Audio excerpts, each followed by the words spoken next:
Well, I want to say first thanks to all who came out tonight, and a special thanks to Jim Page and Carl Chatsky and Mike McCormick and folks that helped to arrange for me to come here and speak. My friend Penny Schoner in San Francisco started the ball rolling, so I'm going from here to there to speak in two different places, in Oakland and San Francisco.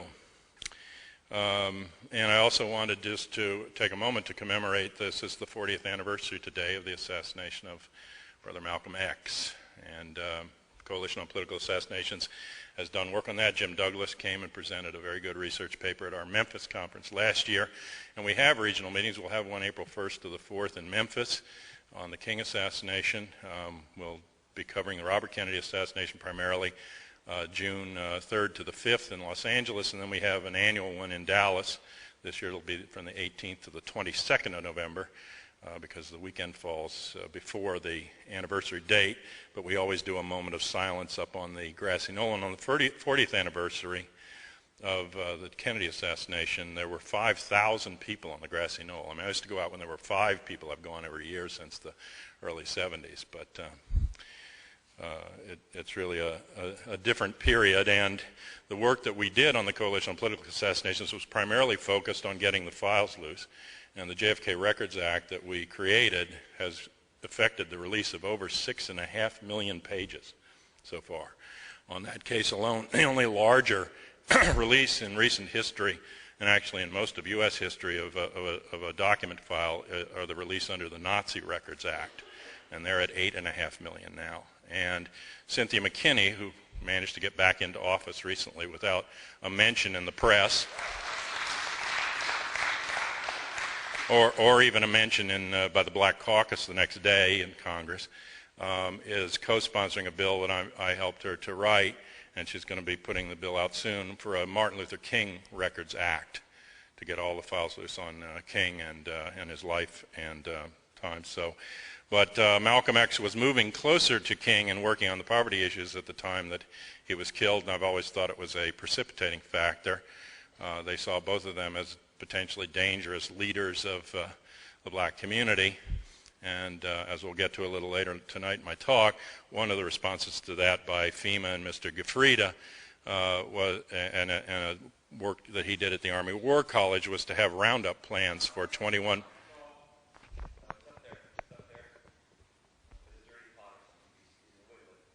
Okay. Is it all right? Not yet. Okay, I don't know where you cut off. I mean, I have a relatively loud voice if you don't want me to just use that.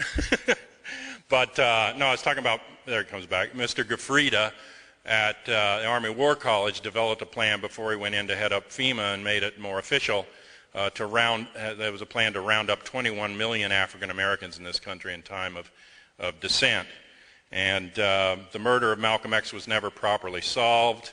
One guy they caught at the scene, Thomas Hager, but he always said the other 2 people they tried were not the people. And Babazak Kondo, an African-American activist, did a great book called Unraveling Conspiracies about the murder, and also a videotape, if you can ever get it. It's fairly hard to get, but it's called Brother Minister, that talks about the real murder of Malcolm. But and the person also who did Malcolm's eulogy and called him our sweet black prince has just recently died. That's Ossie Davis, and a long-time activist on civil rights and social justice. And so I think we need to not forget the time that we live in. Although I'm having these sort of like coming unstuck in time experiences because it's supposed to be February of 2005, but I keep feeling like I'm in September of 1939 for some reason. That Poland's just been invaded, that the World War has been declared, that the Holocaust is looming, and I'm a German. What do you think? Okay. So number one in the song, somebody sent me a little thing about this, just to give you a sense. It's even worse than my song said. The United States is actually, I have to use some reading glasses here, the light's not good, 49th in world literacy. It's 28th out of 40 countries in mathematical literacy. It's 37th in the overall health performance, according to the World Health Organization. The United States and South Africa are the only 2 developed countries in the world that don't provide health care for all their citizens. Childhood poverty now ranks 22nd, second to last. And it's 41st in the world rank of elimination of infant mortality. Women are 70% more likely to die in childbirth in America than in Europe. And the leading cause of death of pregnant women in this country is murder. Of the 20 most developed countries in the world, we were dead last in the growth rate of total compensation to workforce, and yet we work longer hours per year than any industrialized country and get less vacation time. And 61 of the 140 biggest companies in the global Fortune 500 are European, only 50 are U.S., and of the world's 50 best companies rated by them, all but one was European. And as of last June, the U.S. imported more food than it exported. So what we're number one in, it says, is weaponry, consumer spending, debt, and delusion. My friend Lori in San Francisco wears this wonderful button that says, "Keep quiet, consume, and die." I think that's the agenda. So I thought, I'm always so grim, you know, some of my friends call me Mr. Bleak. So I thought I'd give you good news. Start off with some good news. These are clips from the papers. And there's wedding bells for, this is a U.S. Representative, Jerry Weller of Illinois. He's getting married to the outspoken daughter of a former Guatemalan dictator named Efrain Rios Montt. They tied the knot at a civil ceremony in a special guarded encampment. And the judge made a special provision for Mr. Montt because he happens to be under house arrest for having killed hundreds of thousands of people while he was the dictator, but still pending his trial, so they let him go to his daughter's wedding. And, you know, it was outside. He also embraced Christianity while he was there. You know, he became a born-again Christian while he was killing all those people. So it seems to be a particular kind of disease. So somebody asked him, why in the world would you get involved with a family like that? And Weller said, that's simply beyond the bounds of decency to ask that question. Well, I don't know where the bounds of decency lie, but somewhere in there. Also, here's some good news. February the 12th, a captain in a submarine crash is relieved of command. Now imagine that. Here's this guy, he's the captain of a submarine, and he failed to follow critical navigational standard operating procedures before his vessel crashed into an undersea mountain in the South Pacific. Commander Kevin Mooney got a letter of reprimand first. It killed one sailor, 98 were injured. It was a nuclear attack submarine, and it hit the mountain at high speed. I guess we're lucky that's all that happened. It's 500 feet below the surface, but they fined him for not ensuring that these standard procedures, navigational voyager planning, they weren't followed. And they didn't offer the details of the navigational errors. I guess that's classified, but it was top speed when it crashed, and there were no hazards in the area because the maps were old and no good. But he damaged the submarine's bow, and 23 of the 137 sailors were injured too severely to stand watch, and it limped back to Guam, and he was actually relieved of command. Unlike the people who sat in a building that we paid $13 trillion over the period from World War II to have defend us, but couldn't somehow defend itself on September 11th, 2001. And nobody is being held responsible for sinking that ship. In fact, everybody involved with it seems to have gotten promoted. Here's another piece of good news. Lasers will now warn pilots of a restricted airspace. The United States military is planning a final demonstration Friday night of a ground-based laser system designed to warn pilots who've flown into restricted airspace over the nation's capital. Well, that airspace existed on September 11th. They didn't have the lasers. They had something called F-15s, but they didn't use them. It's an attention getter. It's not blinding. It's so pilots can focus on flying without endangering anyone. But when you scramble planes, it says, or intercept unauthorized planes and scramble the fighter jets, it says that's a very costly operation. So with a visual warning system, they don't need to go to those extremes to get their attention. So it'll be cheaper now to do what they should have done. And here's another one. The FBI has now realized that $170 million they've spent so far to upgrade their computers with new software to build a virtual case file has failed. the Science Application International Corporation. It's already outdated, and they're not going to be able to do it, and they're going to have to scrap it. So this is the Trilogy program, but the FBI is trying to respond to 9/11, and they were going to lay in all this good computer stuff because theirs were out of date, but now at least they're admitting that it doesn't work. And some actual good news, the CIA had been refusing to provide hundreds of thousands of pages of documents sought by a government working group under a '98 law that requires full disclosure of classified records about Nazi war criminals. And they're hidden in the Vatican archives, the church's role to help fleeing Nazi war criminals. Some believe that the Vatican and the CIA, for their own reasons, who can imagine what those would be, collaborated in helping Nazi war criminals obtain refuge in safe havens. And so this letter says it's time to open it up. In the Nazi War Crimes Disclosure Act, he was the principal author, this guy writing in. They're profoundly disappointed that the CIA defies this legislation and that they should release the information about the Nazis that they helped. So actually, subsequent to those letters, they made a decision that they are going to release those files. And another interesting bunch of papers just opening up in Austin, Texas, February 4th, thousands of pages of notes of Woodward and Bernstein in their Watergate papers, except for the ones that would name Deep Throat. But, not only are these documents possibly going to be available, hand-scribbled notes from the preliminary court hearing for the 5 men arrested June 17th. I called my mother when I saw those 5 names in a little article this big in the Dayton papers in Ohio, because I recognized all 5 of those names because I had read the Warren Commission report.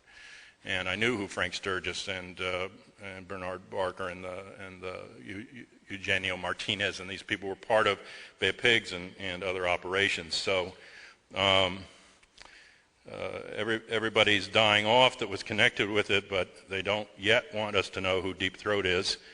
And there have been some people naming him. In '99, Bill Gaines, a journalism professor from the University of Illinois and an investigative reporter for the Chicago Tribune, got a class project to solve the mystery together. And 4 years later, after looking at all the pieces of evidence, he and the students concluded and announced that Nixon White House Deputy Counsel Fred Fielding was Deep Throat. But at that point, he was sitting on the 9/11 Commission, so it got a little touchy. And then there's also news that Deep Throat is ill, and that when he actually dies, then they're going to feel free to name him. But I will assure you they will not name the person that was actually Deep Throat any more than you will ever hear the name Kenneth Mellman as the person that leaked the information to Valerie Plame.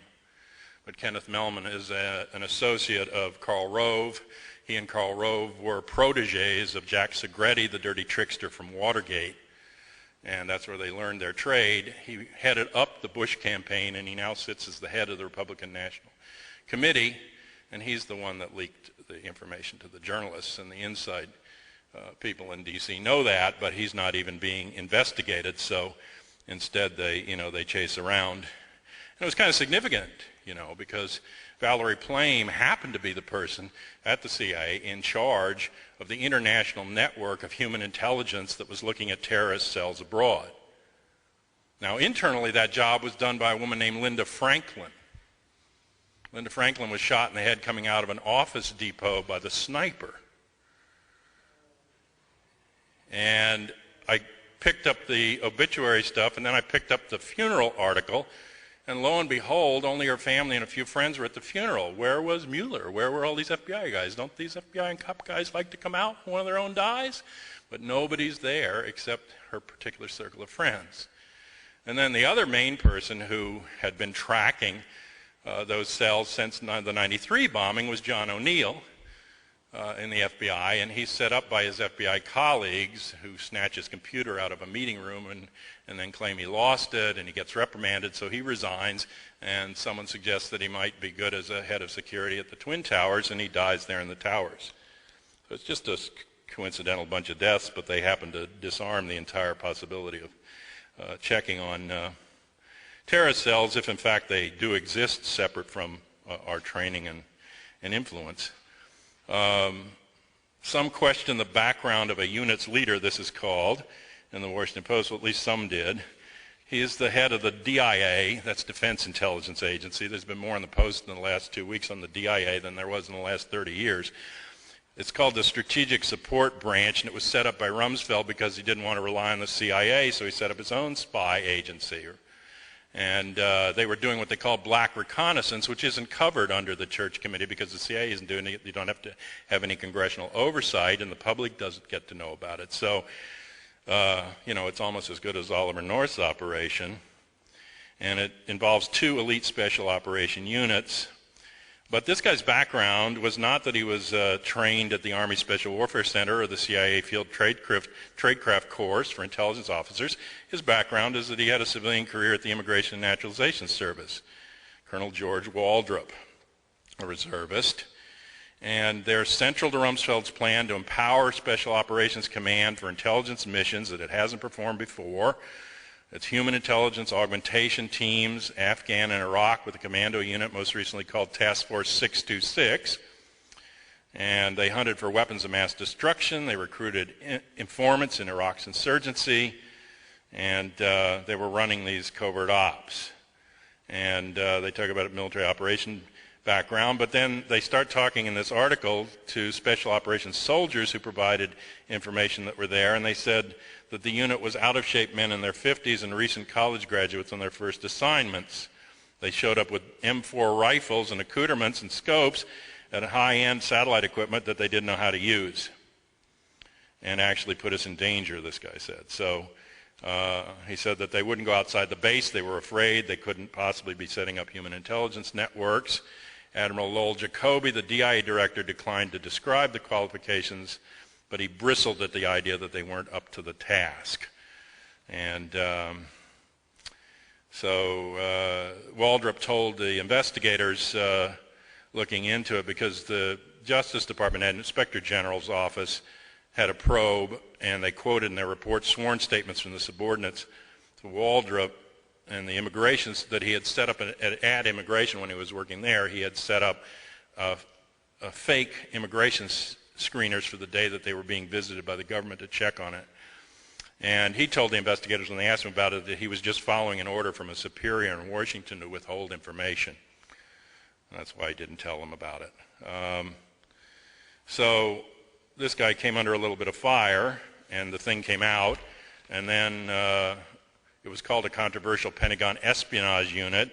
Congress wondered about it because they didn't remember authorizing any money for it, but they told them that was because it was under another name.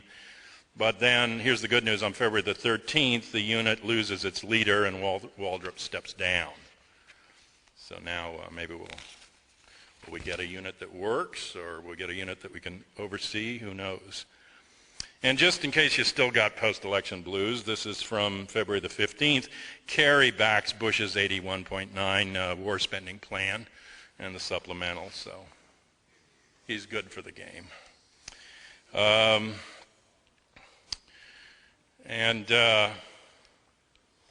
Who knows? I mean, we might find out who Deep Throat is. I happen to think he's somebody that was connected to the firm that Hunt ran, E. Howard Hunt ran, and Mullen and Associates, and that he's out of Utah.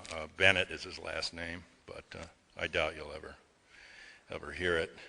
And one another maybe piece of good news, there's a Privacy and Civil Liberties Oversight Board that's had to be created for implementing the war on terrorism. And so the person that's being pushed by her local representatives and everything is the whistleblower Colleen Rowley from the FBI, who exposed the stuff about the Moussaoui plot. So it does say that she opposed the war in Iraq. Some people opposed her because they said she made alarmist comments in criticizing the war on terror. They didn't feel she was appropriate. And she came out about the investigation of Zacarias Moussaoui not being more aggressive, and about why their request for a subpoena from the secret board that they have to go in front of to get it, Foreign Intelligence Board, and so it was basically sabotaged by her supervisor, and they couldn't get the thing loose. But she says they asked her, wouldn't it be tough to do this job? I mean, the thing was watered down with the first bill, and so now it has no subpoena power. Its authority isn't clearly spelled out in the law, and the board members serve at the pleasure of the president. And she said, well, it'd be difficult, but If nothing else, the board could serve as an educational purpose. Up to now, the approach of cloaking the various initiatives and authorities in complete secrecy has not been a good one. And it says that she's independent, and the country's been taking strong medicine in the war on terrorism without any concern for the side effects, the undermining of civil liberties. So, and also another piece of good news for something called General Atomics Aeronautical Systems. This is February 16th. There's an increased military demand for robotic aircraft, and they're buying a whole bunch of new Predators. These are the remote-controlled planes that carry bombs, and they can be used to try to assassinate people or hit targets abroad. And I got an article recently about the future of the military, and they have one way out of the draft is that by 2010 they want 30% of the military to be robotized. So they just have it be automated war instead of using human beings down the ground or endangering anyone. And then finally, when the Archivist of the United States, which is supposed to be somebody that gets a lifetime appointment, John Carlin is his name. He was the former Democratic governor of Kansas. He was appointed in '95 by Clinton. But President Bush decided to replace him, and he nominated a new archivist. And actually, they're only supposed to be replacing him for cause, but they don't have any cause. They haven't mentioned one. They just want somebody else, and that's a historian named Alan Weinstein, who wrote a couple of books about Soviet espionage that basically back up the Cold War mythology and try to blame the Rosenbergs one more time for selling the atomic secrets. So, you know, they might have to start calling it the National Secrecy Archives or something if this guy is approved, but it looks like he's going in to make sure that there's just not any way. I mean, Bush already has teams going through the archives, reclassifying previously declassified information. So, and there's a few new things in the hopper about 9/11 that you might have seen in the paper. One is that the third staff monograph got released. If you don't know what a monograph is, I didn't either. We used to go up to the commission members when we were watchdogging the commission, and we'd say, are you going to release the files? Would you release the forensic data? Would you release the non-classified files? Would you release some of this information? And Hamilton used to say, well, we'll be releasing monographs. And I used to say, monographs? I mean, a monograph is like a summary of something. I don't want the summary, I want the documents. You see, like when the Warren Commission got to a certain point, they were going to release this report, and the report was phony. I mean, I eventually saw internal memos from the investigative staffs about the report. And they were complaining, you know, they said, what's this conclusion from? How are you reaching this? How can you say this? These are the actual investigators, because they didn't write the report. It was actually written, I found out, by a guy named Otto Rudolf Winnecker, who was one of 26 official historians for Adolf Hitler, who was brought here to the Army Historical Division along with some other historians to write the official history of World War II for the United States by General Douglas MacArthur. So they took this guy on a temporary duty order and they put him over to write, you know, one of their most important pieces of historical propaganda, the Warren Commission. But at least when it got to that point they were going to release it, and they were discussing it, Hale Boggs, one of the congressmen, and almost all of them questioned it privately, but he was one of the most vocal questioning the conclusion. He said, well, you know, should we just release the report and not release the evidence? It won't look a little fishy? And Dulles, Alan Dulles, you know, CIA boy, said, oh, go ahead and release it, nobody will read it anyway. And of course, true for the most, but a few of us read it. Now we've got this little gem, which I was told sold better than Harry Potter's last book.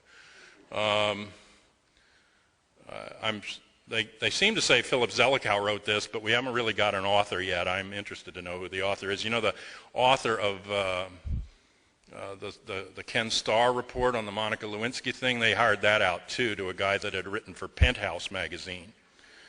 And I actually sent a letter to Tipper Gore asking if she'd put one of her obscenity stickers on it. But this thing has at the back, if you've seen it, 100 or more pages of these tiny, tiny print footnotes. And so you go to the text, and then you go to the footnote, where'd it come from? And the footnote says, oh, this was an interview with so-and-so. This was a document from the FDA, blah, blah, blah. Can you see any of it? I I mean, the Warren report, the commission released 8,000 pages. They didn't release everything, but they released 8,000 pages, 26 volumes, and when you went through those volumes, they didn't match the report. This is just, trust us. That's what the fellow said. You don't need to see it. And that's locked up. I mean, we pushed them to release it early, and in fact, or immediately, and in fact, they did better than most, because most congressional, they have the power to lock it up from anywhere from 20 to 30 years. So they locked it up for 4.5 years. And it comes open, supposedly, to the public on this date, January 2nd, 2009. I want you to think a little bit ahead and think, what would be happening on January 2nd, 2009? Would somebody be going out of office then? Would anybody remember the 9/11 Commission by then? And would maybe the person going out of office with no political cost cancel the order? I mean, he's already holding up the documents from the last 2 administrations along with his own. I don't think it would bother George Bush much in the last waning days of his administration to countermand this date. So you can have to ask them at their public discourse project, which is what they now are, tens of millions of dollars from the foundations.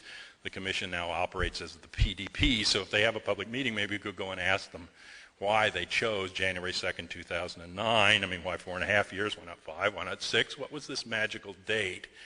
What import did it have to them that they were going to maybe let us see the stuff? But I doubt that we'll be able to see it even then, although there is some testimony online. We almost lost it. They took down the old commission site, but the National Archives, kindly enough, didn't then make it part of the classified data. They released it. But there's been 3 reports released, 3 of these monographs, two right after the main report was released, called Terrorist Travel and Terrorist Financing. Now, this one was one that they said was on the FAA NORAD response, and to some extent it is about that. But the White House took it. They said they had to redact it first or check it and vet it. Then Ashcroft said in response to a question a couple months later, well, the commission is gone now. What they wanted doesn't matter. We're not going to release that. And I guess there's been some continuing pressure, so they've released a redacted form of it. But each one, there were 9 investigative teams for the commission, and each one of them was working on a monograph. Like I spoke to Bill Johnstone, and his was on airline security, and they were working on a monograph. Some of the staff members told me they were going to work later than the commission. Even if it went out of existence, they were going to finish their monographs. So where are those monographs? But when I went up to Hamilton recently at a public event, and I said, you know, this is the FAA NORAD one, and he said yes, and I said, and what about the other 6? And he said, no, that's it. So this is this recent thing, which shows, among other things, that they had multiple warnings out of their intelligence units, and of course the FAA intelligence units were merely relying on whatever they were being given by FBI and CIA and counterterrorism centers and everything else. It isn't like the FAA has a separate branch that runs around the world to find out what's happening, but they were their intelligence and security people. So they said they had 105 reports, and 52 of them mentioned bin Laden and al-Qaeda, and a couple of them mentioned hijackings, and one of them even said, you know, maybe the terrorist wouldn't use the hijacking, you know, in order to get funds. They would in fact turn it into a suicide mission and use the plane as a weapon. But of course, as Condoleezza Rice told us, that was so far outside the box that no one could possibly imagine that anyone would ever use a plane as a weapon. But here they had, and they actually made a CD-ROM that wasn't even classified that they sent out, according to these follow-up reports, to all the different airport securities around the country about hijackings, and they sent it out that in 2001 with these warnings on it. But it just says the FAA was too absorbed with other things like getting people to airports on time, and so they couldn't actually do much about it. But you know, it's not so far outside the box, because by 1995 they had the Bajinka plan from a computer in the Philippines that connected to Ramza Youssef, who worked with Khalid Sheikh Mohammed, if in fact any of these people exist. But at least that's what they tell us. So, and that talked about using planes inside the United States as weapons against the Twin Towers, the Pentagon, the CIA, and the White House.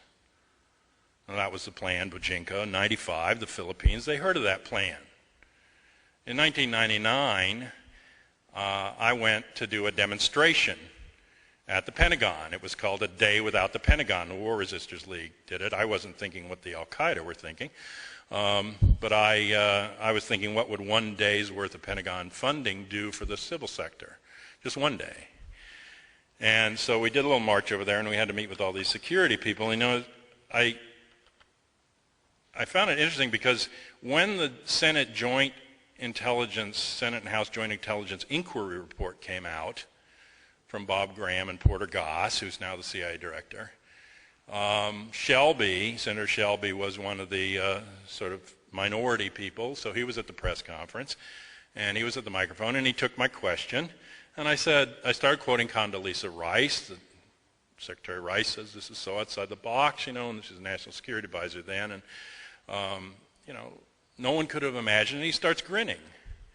And I said, so did your inquiry find that planes could be used as weapons, or that there were instances where planes had been used as weapons, or instances where these terrorist groups had used planes as weapons? And he said, we found numerous instances of those things. And then I said, and did your inquiry find that preparations were made in response to that? This is what he did. Get into that. And he walked away from the podium. And then a few minutes later, after the next question was taken by Bob Graham, he came back to the podium. Before they asked the next question, he pointed at me and he said, and on advice of counsel, my response to your question is no. You think I hit a nerve? In 1999, the head of security of the Pentagon took me for a tour into the offices where even my mother, because my mother did work at the Pentagon, couldn't take me, of the Joint Chiefs, through their lunchroom area and their offices and out onto the parade ground where we'd be doing the demonstration. And he told me we could only come up to the retaining wall at the end of the parking lot. And I said, no, there's a Supreme Court decision in the 70s that we can come up to the steps. He said, not now, we're on Delta Alert. I said, Delta Alert? What's Delta Alert? He said, that's our highest form of security alert, Alpha, Beta, Charlie, Delta. Okay. And I said, why are you on Delta Alert? This is 99. He said, we get bomb threats every day from Muslims. I'll interrupt here for a second just to give you a little more perspective on this. They're on Delta Alert for bomb threats from Muslims. According to the Washington Post, the Pentagon on September the 11th went to Alpha Alert when the Twin Towers were hit.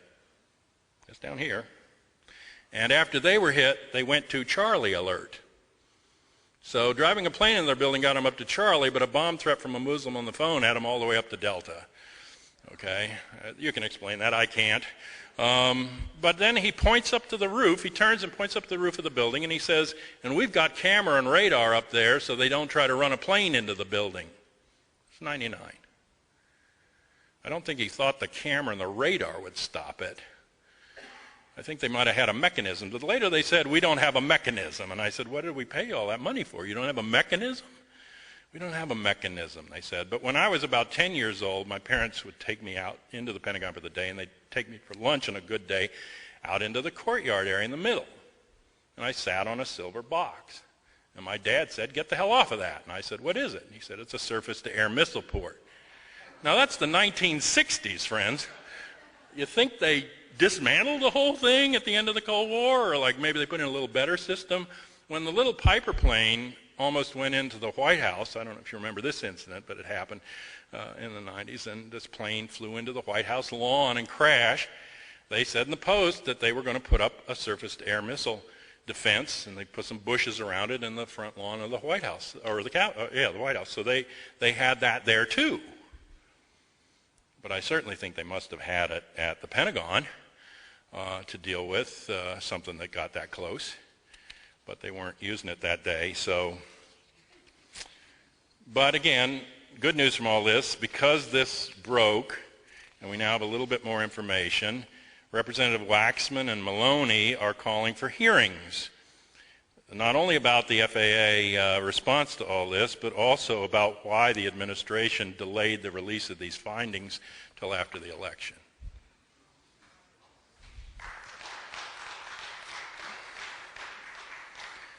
Now, most of you won't be able to see this, but I brought it for graphics because everybody's got a web page now. You know, I used to say you can call me a conspiracy theorist if you call everybody else a coincidence theorist. But then I realized that there are such things as conspiracy theorists. All you need is a web page and a crazy idea. So you can go and see pictures, but this is some picture somebody sent me, and it's a military plane on a track, and it's going at about 550 miles an hour into a wall that's constructed to be as thick as the outer wall of a nuclear power plant. And then it hits the wall, and then I don't know if you can see this last picture, but it's pretty much pulverized. Okay. I'm just showing you that. I don't know. Things happen to planes when they hit hard buildings. What we're working on, we did, for 911 Citizens Watch, we did a watchdog function. We went to all the hearings, we worked with the families, we tried to figure out what their issues were and give them support. We brought forward the families onto C-SPAN, and we had a lot of success with that. We'd often get, like, they'd run the entire commission hearing about 12 times, and every time it ended, there'd be an hour of 911 Citizens Watch. And we brought the African-American families and the Hispanic families, not just the Jersey girls and the women who were the wives of the people who were in the Twin Towers, but we brought the Pentagon families that nobody was pretty much talking about and tried to get out a critical perspective. On the day they issued this report, we issued a counter report saying that we knew that it would be flawed and explained why. And we had a mock commission in New York to take testimony. And we're working now on what we call the 911 Omission report to try to make a thorough job of deconstructing this report and also its faulty conclusions and the faulty recommendations that are based on it, because it served basically as a whitewash and a rubber check for the Bush administration agenda. I've been working on that, and of course there are independent researchers and investigators. There's lots of books. I mean, there's a few here, but like I have over probably close to 200 books now on the historical context of 9/11, which is very important to put it in its context and to put also who Al-Qaeda or bin Laden are, where they come from, if in fact they are the suspects. But also to put the war in Afghanistan in context, the fact that it was in planning and in operation well before 9/11, as was the war against Iraq, that these are not responses to 9/11 by any stretch of the imagination. My mother's job at the Pentagon was to project the national draft call. She had to be accurate within 100 people either way on the national call 5 years in advance. And they would tell her how many people would die if there was a conflict. And I asked her when she retired, when did they tell you they would escalate in Vietnam? She told me for the first time in her career in April of 1963, she was told to reverse her projections. Never had happened before. She'd been doing it since the 40s. Because on orders from the White House, which means Kennedy, they wanted a full withdrawal of all American troops from Vietnam by the end of 1964. So she changed those figures, and then I asked her, when did they escalate in Vietnam? When did they reverse that? She said, late November. I said, the last week in November, because Kennedy's dead on the 22nd. She said the Monday following the assassination, November 25, 63. They handed her new figures on Vietnam, and I said, was it a few more advisors? And she said, I couldn't believe the figures. I took them back up to the Joint Chiefs, and I said, these can't be right. And the Joint Chiefs told my mother, those are right, and you'll use them. November 25, 63, Kennedy, literally just in the grave, they told her we are going into a 10-year war with 57,000 American dead. If you don't think they know where they're going, I do know that they know where they're going. And when they tell me after September 11th they're going into a war that won't end in my lifetime with 60 countries, you better listen up. And the only thing in the way is us, is the American people.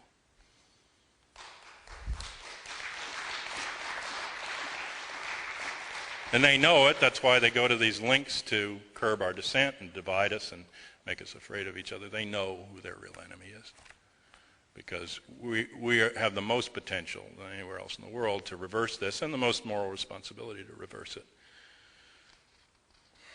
But we want to try to break down the official story that we've been given. I'm just going to hit a few highlights of the problems, and then maybe talk a little bit about the overview. We don't yet know who the hijackers actually were on the planes.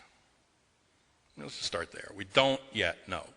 We were given 19 names of hijackers by the FBI.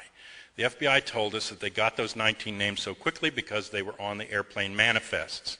And they went to United American Airlines, they got the manifest, they got the names, and then they started to track them back from there. Subsequently, 7 people came forward, some in Saudi Arabia, some in Egypt, and they said, gee, that's me, that's my picture, that's my ID, that's my name. I wasn't on the plane, I was never in the United States, that's me. Now, is it that unusual that a criminal operation would use a false ID? Not necessarily. But when you have an investigative report that merely takes that name at face value and follows it back through history, you've got a problem. Because you don't know at which point that's the person operating under their own identity or it's the person involved in the plot operating under their identity. And alternately, a covert operation, and I'll quote somebody at the level of Tennant in the week after 9/11, said this has all the marks of a state-level, sophisticated covert operation, and in fact it does. It's not 19 guys with an ATM who snort coke and drink and go to titty bars and drive expensive cars and wear flashy shirts, suddenly form a suicide pact and go into airplanes. I mean, these aren't even devout Muslims, much less somebody that you would think could come up with this. And then the other problem is, and people that know my work know this, I can't find a single instance in human history of an actual mass suicide. Josephus, the Roman historian, admitted that the Jewish suicide at Masada involved about half a dozen people and the rest were slaughtered. I did Jonestown. I did 3 years of work on Jonestown. All the people there were murdered. That's the ruling of the Guyanese grand jury and the pathologist on the scene. They didn't take any cyanide in a Kool-Aid cup. There weren't any cyanide pathology signs on the bodies. What there was is evidence of forced injection with broken and bent needles of something in the back of the left shoulder blade that killed them, and bodies lying in calm repose, and bodies positioned, and other bodies shot and strangled, and a body count that kept going up as the people that escaped into the jungle were killed over the next 5 days and brought back. I looked into Heaven's Gate. Bodies were repositioned after death. I looked at Solar Temple. The French ruled that those are murders. Even the 2 guys that were in the truck on the way to the Khobar Tower at the last minute, one of the 2 guys jumped out. Waco. You have a fire, people pile up near the doors and the windows. They don't sit in the middle of the floor burning. I mean, the brain up here, even if it's just making that kind of a decision, is only a certain percentage of the cells in the body. The rest of the cells might have a different vote, especially with something as painful as fire. Okay, so I can't find, and I don't believe in mass suicide pacts. I especially don't believe in mass suicide pacts planned out over months. People change their minds. You can get one person to do it, yes. You can get a kamikaze pilot, but even they did it as a tactic. They didn't just do it willy-nilly. They did it when they couldn't do anything else, then they kamikazed, for the glory of the emperor. But it's one person. It's not even usually somebody with a co-pilot, And so that part doesn't make any sense to me. Now, maybe one person decided to do it and the rest didn't know. That's a possible option. But these guys that were being told did it. I mean, in a covert operation, what you do is that you plant a false trail with the suspect. You give it false sponsorship or false flag, as they call it, in the operation, so that you're blaming the operation on somebody besides the perpetrator. Fletcher Prouty told me that they spend more time in a covert operation planning the cover story than they do planning the event, and that makes sense. All right. So if what we have, and I believe we do have a very sophisticated covert operation, one of the standard things would be that they're going to derail you in terms of who you ought to be looking for as the suspects. Then we went back on the suspects that were named, that were still alive, that were real people, and we found that at least 5 of the 7 worked for the same company in Saudi Arabia. So that's an interesting piece that needs some more investigation. But you can't, it's like 2 weeks before the assassination, a double of Lee Harvey Oswald was in Mexico City at the Soviet embassy and the Cuban embassy saying he wanted to go to Cuba, and then it would be convenient to blame the assassination of Kennedy on a pro-Castro Cuban and to go after Castro. And in fact, they had Navy SEALs that I talked to that were on boats offshore that day with orders to go in once they were given the signal to kill Castro on November 22nd, 1963. They had military units, and this I found in Ann Lander's book, Where Were You, on November 22nd on the 30th anniversary. She has letters from people in the military, and they say, oh, we were being loaded onto transport planes to fly in and invade Cuba. I don't know if that scenario rings any bells with you. Did you ever hear of Operation Northwoods? That's in Bamford's book. That came out under the JFK Records Act. Okay, so we got it out under JFK, but it's a plan by the Joint Chiefs of Staff to create a national traumatic incident that could be blamed on Castro in order to justify an invasion. They talked about bombing a ship off of Guantanamo Bay. They talked about using a commercial airliner, like to make it seem as if Castro had blown one out of the air. They even talked about blowing up the space rocket with John Glenn on the way to the moon. I don't know if they didn't like the guy. But they had all these different scenarios, but Kennedy blocked it. Kennedy didn't like it, and he wouldn't approve it. But I think you could make an argument, given the facts, that the assassination of Kennedy then became the culmination of Operation Northwoods. I think there's other reasons why they didn't do it that day, but what I'm trying to point out here is somebody was pointing a finger. Now, it's an interesting finger because a lot of these guys were Saudis that they named as suspects. A lot of them came through Saudi Arabia. But we went to war with Afghanistan. We ignored Pakistan. Pakistan was the conduit for the funding. So there were two major covert operations in the 80s and 90s. And the first one started really with Carter and Brzezinski.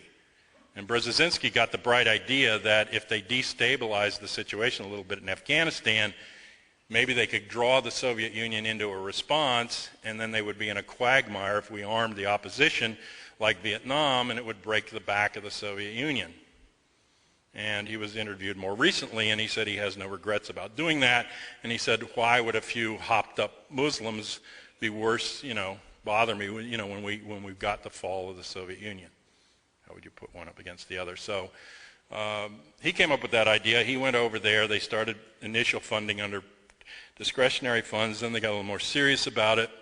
And then the Reagan and Bush years came in, and a guy named William Casey took over the CIA, and he started these off-the-shelf covert operations, not telling Congress and hiding them. And the funding of the Afghanistan response, what they call the Mujahideen, and this counter-Soviet effort, some of it fairly reactionary in my view. I mean, because Bush likes to go in and say he's freed the Afghan women, but the Afghan women had a fairly open relation in the society prior to the time that the U.S. financed the coup against the socialist regime there. So it's sort of like we're freeing them from the trouble we caused them. It's sort of like they love to say, well, isn't the world better off without Saddam Hussein? I'm sorry? Yeah, well, did that. Isn't the world better off without Saddam Hussein? I said, yes, and it would have been even better off if you hadn't handed him the names of 400 progressive people to kill in Iraq so that the Ba'ath Party could come into power, and you hadn't armed him and financed him and kept him in power in order to fight with Iran, and you hadn't given him chemical and biological weapons and a green light to go into Kuwait when Kuwait was stealing his oil. I mean, the world could be a lot better. But when you put in 85 dictators and you take out one, I'm not cheering yet. Okay? So, they saw this opportunity, and Casey jumped on it, and it had two primary funding sources for the rise of the Afghan resistance. One was American CIA through Pakistani intelligence, and also laundering money that came from Afghanistan, being about 85% of the world opium production at that point.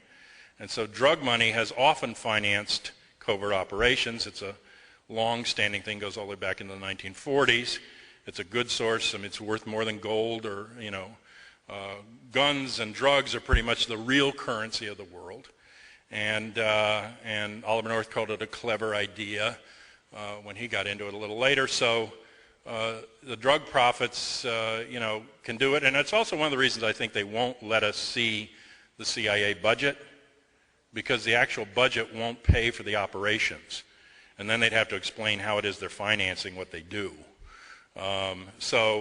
But they were using that, and Pakistan's ISI, military intelligence, was the conduit of the funds into people like bin Laden and his mentor at that time, Mr. Hekmatyar, who was one of the major drug dealers in the area. And they got that money, and they were meeting. And bin Laden comes out of a very rich Saudi construction family that did contracts for the DOD and the CIA.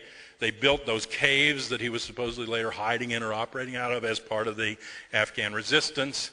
That was bin Laden construction, and they have international ties, financial ties with the Bush family and the Carlyle Group and James Bath. I mean, there's a whole interconnection of these people. So it's sort of like the night of the shooting of Ronald Reagan in March of '81, when the Washington Post said, "Isn't it ironic that Neil Bush was scheduled to have dinner with Scott Hinckley, and they canceled their dinner plans tonight?" It was ironic. I said, well, if I told you that Robert Oswald, Lee's older brother, was going to have dinner with one of LBJ's daughters on November 22nd, 1963, would you think that's ironic? If so, I'm an irony theorist. But, the Bush-bin Laden connection is kind of a little too close to ignore to me. I mean, and also then you have this CIA funding of bin Laden and these terrorist cells that now, of course, somehow threaten us more than a whole continent used to that was nuclear armed, and we have to have a bigger military and a bigger CIA and a bigger DIA in order to deal with them. Far be it for me to say it's perhaps a boogeyman. I remember when Oliver North put a security fence around his house because he was afraid of another terrorist back in that era, Abu Nidal. And I said maybe we should change his name to Abu Giman. And then it, of course, came out that the company that North was operating through was arming Abu Nidal, but, it's just a coincidence. I mean, it's just the way the world works, friends fall apart, I guess. And, they shake hands one day with Saddam Hussein, and then they whap him on the head the next. But it doesn't give me a lot of warm feeling to know, when these things happen, that they really aren't being done in my interest or your interest. So we get this situation with sort of a false lead, and we don't yet know who the suspects are, but we're told who we can blame. Then Colin Powell said he was going to give us a white paper. Do you remember this? And put the evidence out. And then he said a week later he misspoke, and he wasn't going to give us anything. And then they took it to the Brits, and the Brits said, well, it's not enough to go to court, but it's enough to go to war. And so in they went to the war that they had already planned against the Taliban, not because of bin Laden's attack, if in fact he's the author of it, but because the Taliban balked at the low price they were offered by Unocal to take a pipeline down from the Caspian Sea to the water. And they got in the way, and the head of Foreign Relations, Unocal, went to Congress and said, these people are standing in the way. That's our oil under their sand. So what are they doing? I mean, they're getting in the way, and we have to get rid of them. And then Colin Powell went in July to all the surrounding countries and said, we're going to invade Afghanistan in mid-October, and we're going to take out the Taliban. Well, since he told Pakistan and some other places, maybe the Taliban got word of it. But I incensed a right-winger who was supporting preemptive strike ideas from the Bush administration by saying that maybe 9/11 was their preemptive strike. I mean, after all, they had more evidence that we'd attacked them after those cruise missiles than that Afghanistan had ever attacked us. But he said that was crazy, and I said, no, it's just your logic. Okay, turned around on you and you don't like it. But the reality is all that was in place. All the planning about what they were going to do in Iraq was in place. And they were also sort of waiting. I did a talk in Los Angeles in 1996 called Are You Scared Yet? And the subtitle was Phony Terrorism, Counterterrorism, and the Strategy of Tension. Strategy of tension is a term in Europe that's used because the intelligence agencies would go and provoke a terrorist attack. They would often use the right wing first, have the right wing blow up a train, for instance, killing a lot of people. Then they would leave clues that it was the left wing. Then they would crack down on the left wing. And then they were done repressing the left wing. They'd say, oh, these weren't the right clues, this was the right wing. And then they'd go and crack down on the right wing as well. And it's classic agent provocateur, but they were building it up as a whole state system strategy of tension, that you create terrorist incidents. And so I started looking at both the assassination attempts and other so-called terrorist incidents here in the United States. And what I was saying in the talk is, it looks to me, from all the internal RAND Corporation studies that were going on for the Pentagon, all they were talking about was the Soviet Union is going to go away as a threat. We need a new threat. Counterterrorism is going to be it. We're going to build up this whole counterterrorism thing. And really, I mean, by the mid to late 90s, they were already in place. They already had FBI counterterrorism units. They had joint task forces with all the agencies on them. They had people focused on domestic terrorism. They were making up new rules and new laws. I mean, the Clinton signed in this draconian legislation after the attack on the Murtaugh building, and this was their whole theme. And they also said it'll go from conventional weapons and explosives to chemical to biological, and then it'll go to nuclear. And as it went up those, what would our response be?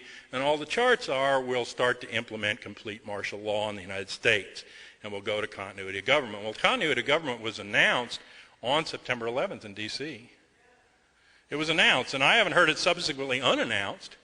And a month later, there was a headline in the Washington Post. I started to think, gee, maybe I could get a job writing for them. Big block letters, shadow government operating in secret. It was a headline in the Washington Post. And it said that Cheney was down in a bunker in an undisclosed location. That means Bluemont, Virginia. And the little Pentagon that they had to refurbish and everything, and they have one up in Pennsylvania too. And now I think they're building one in his backyard because there've been all these explosions and the neighbors are complaining and the Navy won't say it is. He doesn't want to travel down there, just go in the backyard. And they had a picture of Condoleezza Rice and Bush and the rest of them out at Camp David with this huge screen with Cheney's face on it, talking to them from the undisclosed location, like Big Brother. I said, in D.C. the joke is, if Cheney dies of a heart attack, Bush could become president. And so, they set this thing up, and continuity of government means that you don't have the democratic government anymore. You have a bunch of pre-selected people that are going to make the decisions. And so Reagan Airport, D.C. National Airport, but they named it after the idiot. So most of us there call it D.C. National. That they couldn't open afterwards, and it was going to be indefinite, and they complained. And the Transportation Authority said, that's not up to us. You have to go to the National Security Council and FEMA and the DOD. That's who's making the decisions now. So this was a couple months after. And that day, I believe they almost went to martial law in D.C. They closed down not only planes, but trains and metro, and then highways going out of town. And the park police were on TV with their Uzis out. I mean, they came within a hair's breadth. And I didn't know how much more there was to the scenario. And when they told the government employees to go home, I know they don't care about the rest of the people that live in D.C. because only 8% of us voted for Bush. Okay. I mean, I wanted to get a shirt that said, don't blame me, I live in D.C. It was only 15% in Manhattan, so if we're the ones that got attacked, if we're not that upset about it, nobody else should be. I got in my car and went out into the Maryland suburbs and went up to a place I work in Maryland to see what would be the rest of the scenario that day. But they were planning this. I'm sure many of you have read about Project for New American Century, and the neocons, some of them in the White House now, had this idea. They wanted a Pax Americana. It was on the front page of the Post the day before the attack on September the 10th, an argument between Shelton, whose head rolled, and the Pentagon people with the White House neocons, because the neocons wanted Pax Americana. They said, we're an empire, we better get good at it, admit it, we're an empire, and do it. And the Pentagon said, wait a minute, fellas, we got enough to do. Can't do it. Stretch us too thin, And that was going on, but then Myers came in, after, and Shelton left. But there's still a fight going on as to who's going to control the game, and a fight between DIA and CIA about who's going to call the shots and the intelligence stuff. And whenever they fight, there's a chance to kind of see beyond them. But they wanted really to create, if they could, this mood to have an even bigger military, but it was when everybody else was talking about a peace dividend, and so they said, well, the only way we can probably do it is with a new Pearl Harbor. And,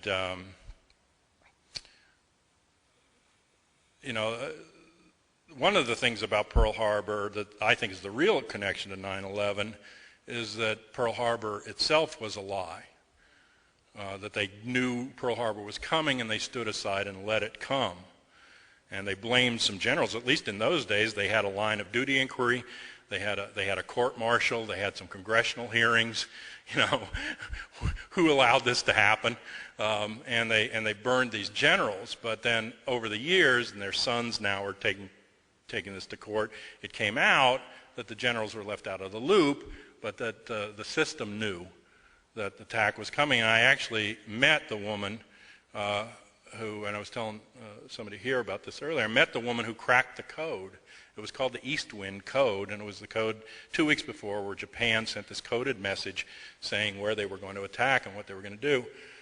And she was a cryptographer in the Navy, and she cracked the East Wind Code. But I found out about it at a picnic that I went to with a bunch of women who called themselves Truth in Psychiatry. And they were older women my mother's age, and all they wanted was an informed consent device for electroshock. They wanted the patient to be able to know what the side effects or damaging effects of electroshock were, like long-term memory loss, for one. And it took her 10 years to remember where she had been, because after she broke the code, the Navy took her out and electroshocked her. Okay. The first I knew of psychiatry in my neighborhood, and I grew up in the neighborhood of the Pentagon, the CIA, the NSA, and all these, this second government, and that's how I've always known that there were two governments operating. The first I knew of psychiatry when I was about 10 or 11, I asked my mother, what's wrong with Mrs. So-and-so and this woman over here, and they don't cry, they don't laugh, they seem flat all the time. I didn't have the term to say a flat affect or something. I just said, what's the matter? And she said, oh, they've been lobotomized. And I didn't even know what lobotomy was then, where you cut the ganglia and you separate emotion from thought, but these are the wives of the top generals, the top spies in the United States, are like Stepford wives. Okay, they lobotomized them and it was common in the 50s. Women got most of that stuff because if you acted out of your role, the best thing to do. And then I found out at a Christmas meeting when I was talking about Dr. Freeman, who was the main lobotomist in the United States, and he carried a gold-plated knife, and this transorbital knife you could put around the eye and cut the ganglia in a few seconds, and he lobotomized Francis Farmer. And I was talking about him to my cousin, and my cousin's mother that was there, my Aunt Jay, who had been a nurse all her life, and she said, oh, I was a scrub nurse for Dr. Freeman. I said, you were? And I said, why were they lobotomizing all those women? And she said, well, then we could send them home. And Freeman said, a man doesn't do well after a lobotomy, but a woman makes a good housewife. So we had some good housewives in my neighborhood, but we also had this woman that broke the code and the lie of Pearl Harbor. And so it's not beyond my imagining, especially similar lies were done where they staged the Tonkin Gulf incident, that they would stage an incident like this. Now when I say they, I don't mean it's probably the whole government. I mean, if you don't think Bush looks like a deer stuck in headlights reading to those kids, I mean, he was out of the loop, friends. And you say, what did Bush know and when did he know it? Well, I mean, first you'd have to remind him. But secondly, I mean, by 9:05, the whole country seemed to know that we were under attack. The second plane hits, you haven't got coincidence anymore. You haven't got accident anymore. You got attack. But he's not the only one kept out of the loop. According to their stories, the acting Secretary of Defense, Richard Myers, is in a private meeting with Senator Max Cleland. Does anybody knock on the door and say, excuse me, sir, the country's under attack? Rumsfeld is doing papers and talking on the phone till the Pentagon is hit, and even then doesn't go to the command center. He says he goes outside and helps with the stretchers. This is the Secretary of the Army. He's nothing to do, And Bush is down with the entourage. The woman that heads up the emergency room is down there with him, Andrew Card, and he leans over and says something to him. I don't know what he said. I think maybe he said, don't worry about it, sir, Cheney's in charge. But he's just sitting there stuck. And then the other thing is that in Cheney's story, the Secret Service come as soon as they know it's this big emergency, and they grab him out of his office and hustle him down to this secure room underneath the White House. Well, why doesn't the Secret Service grab Bush? I mean, in that morning, the local paper said that 4 Arabs showed up in a van saying they had an appointment for a journalist. They were journalists and they had an appointment to interview the president.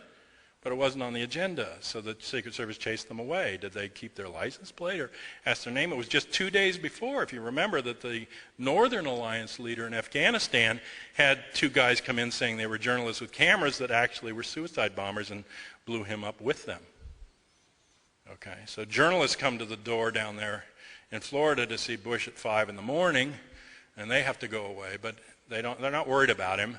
Then they do eventually get him on the plane, and they take him from bunker to bunker further and further away from D.C.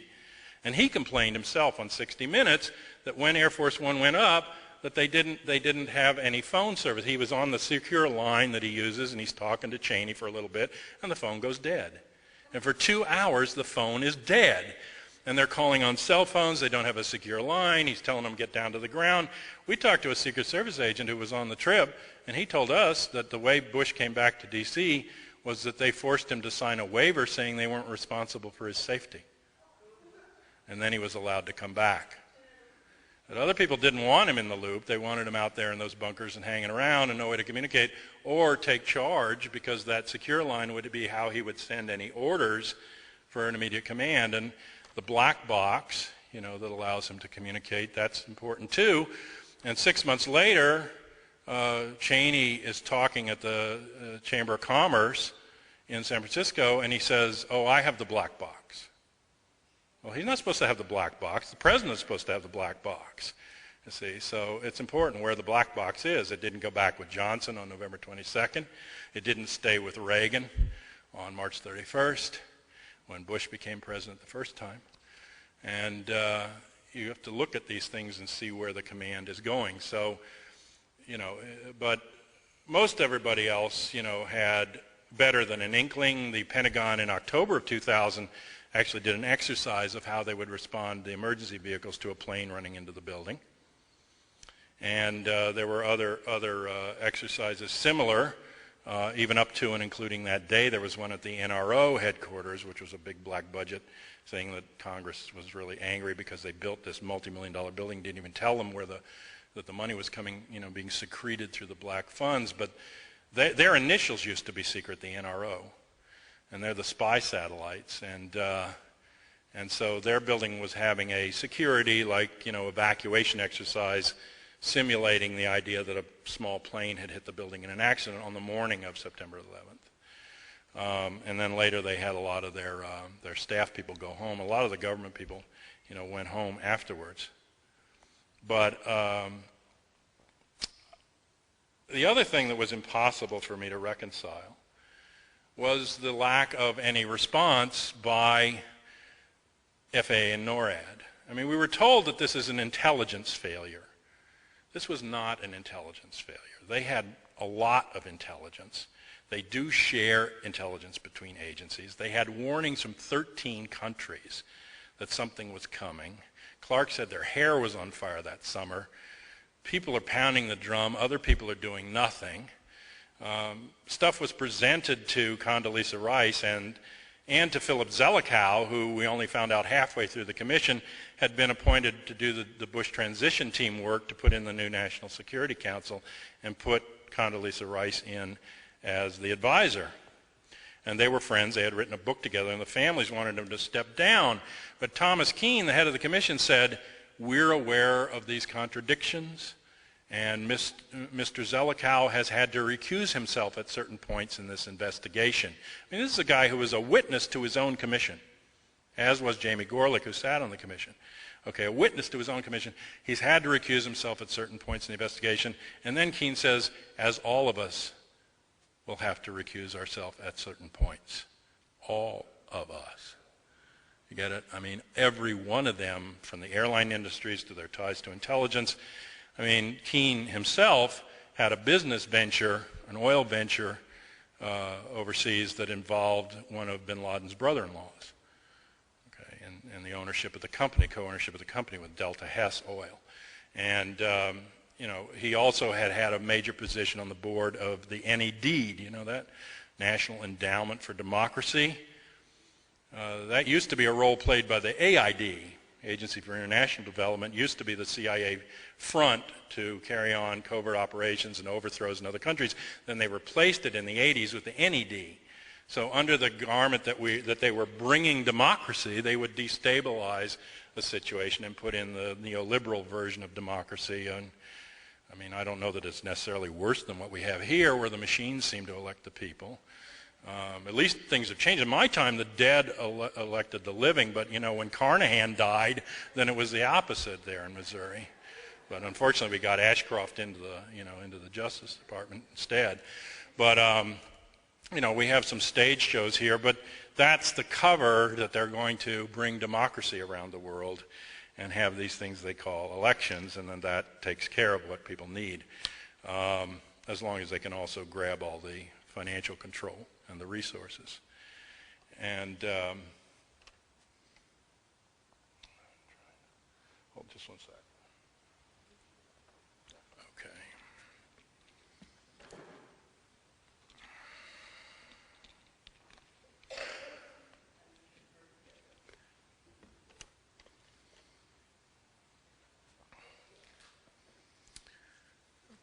So we have, these conflicts. You have Zelikow in this position, and Condi Rice, when she's not under oath, says that she couldn't. It was so outside the box, no one could have imagined it. But when they did get her under oath, and we did an ad campaign in the D.C. Metro system and the federal page, we got a large donor to pay for ads saying that Condi had to testify under oath in public, and Clinton and Gore, Bush and Cheney. We got some pieces of that. She was the only administration official allowed to actually testify. They said, you can have her, but you can't ask anybody else at the cabinet level. So she comes and testifies under oath, and they ask her about, didn't you know that this was a possibility? And she said, well, they might have known, but I didn't. This is under oath. They might have known, but I didn't. Well, why didn't somebody say, who's they? And if you didn't, what was it that qualified you to be the national security advisor? See, but these are simple questions that they should ask in a State Department hearing. But, just basic stuff. They knew, but I didn't. But a lot of them knew, and they had a good idea of what was coming. And then they also have this standard operating procedure, because when a plane goes off course for more than a few minutes, when a plane stops communicating with tower, when a plane turns off its transponder or it breaks, and the transponder signal stops coming to tower. When a plane hears from tower but ignores its orders for more than a few minutes, 3 to 5 minutes, there's a procedure, because what you have is called an air emergency. And it doesn't matter if it's a small plane with a few people in it, but it's even more of an air emergency when you have hundreds of people in a commercial plane. And what happens is that the air traffic controller first tries for another 3 to 5 minutes to correct the situation. Is there an error, is a mistake, is the transponder broken, what's going on? But if they're not able to do that in a very short period of time, then they alert their supervisor. Their supervisor will either take the other duties away from them or hand that flight off to somebody else.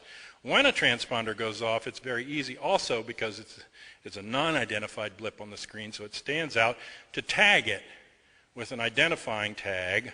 It's not going to give you as much information as the transponder ID tag does, because that shows you speed and altitude. But they did that, for instance, with Flight 175. When its transponder went off, they put another tag on it. So you don't lose the plane entirely. And then when he goes to the supervisor, there's also a military liaison at the FAA Control Center. And the military liaison then calls the National Military Command Center, or there's also a National Air Rescue Center, depending on what's happening or what response they think they want. And both of those, one's in Langley, the other's right at the Pentagon in the War Room. And then they, in turn, can call NORAD Command, and NORAD has certain bases where planes are on scramble ready alert. And if they get the signal, they can go up into the air within 6 minutes after being called. And they go up fast, not full burner till they get to the thin air where they can go faster, and then they can go to 1,800 miles an hour. Now, they don't jump up and run through commercial traffic because they're going too fast, and what they do is that they go up and they fly to a pre-designated point, which is a staging point, and from there, the traffic controllers are going to move the traffic out of the way of the plane that's in trouble, so then they can shoot down that alley, that open area, at 1,500 miles an hour, intercept the plane, and they do a number of things when they intercept. And they try to get radio contact with the plane close. They can fly near the plane and wag their wings and wait for a wing wag response. They have other things they can do to guide the plane, like turn left in front of it and say, follow us. If it won't follow, there's usually two of them. They go in teams. They can sandwich it and to some extent force it down. And they're also looking in the cockpit and to see, what's going on. Why is the plane having trouble? So they did that in this one case they described in detail. Payne Stewart, a golfer, and the cabin pressure went and the people were unconscious, and they went up and then they flew along next to the plane until it eventually crashed. From January to September 2001, in air emergencies, 67 times that procedure happened, and it happened in a timely way, and things went up and they intercepted. Now, if you've got a hijacking, it's a little different. What your protocol is usually, it's a hijacking. You want to keep people safe, so they usually tag it and tail it. They tail behind, but they're there to see what it's doing, and they get it up. But you usually don't know it's a hijacking right away. What you get first is that it's an air emergency. And they had time on September 11th from 8:14 when the first plane went off, and it doesn't hit till 8:45. The next one goes off course about 8:30, and it doesn't hit till 9:05. In each of these four planes, they had ample time, given that standard scenario, to be alerted and to get the NORAD planes up. And General Eberhardt, head of NORAD, under testimony, confirmed that they could have proper notification, gotten the planes up, and at least intercepted these people. That doesn't mean they'd go up with a shoot-down order. That's a whole other stage. But it is also the case that even though they had reduced the number of scramble-ready bases and planes to, I think it's something like 14 nationwide, and they had, maybe 6 or 7 on the East Coast, there's also a Canadian base that traditionally scrambled and followed Russian planes down to New York. And that was still in place that day. And at the NORAD headquarters, where they were having some war exercises for a few days, they had a Canadian commander who would have known about that base and those planes been accessible to it. But in addition to those, any plane can be tasked by NORAD. If there are planes in the air, like for instance Andrews Air Force Base had some jets over South Carolina that were on some maneuvers, they could be called and flown back very fast into the D.C. area, the scenario, if they wanted them. And I found a regulation also that any particular base commander in an air emergency can order his own planes from his base to go up and intercept and try to deal with it. So they weren't out of options. Now, when they got there to testify not under oath at the first hearing, which caused a big flap because they didn't do too well, NORAD got up and first they thanked the commission for helping them prepare their testimony. I like that. I liked it even better when they were under oath at the last hearing. They thanked the commission for straightening out their timeline.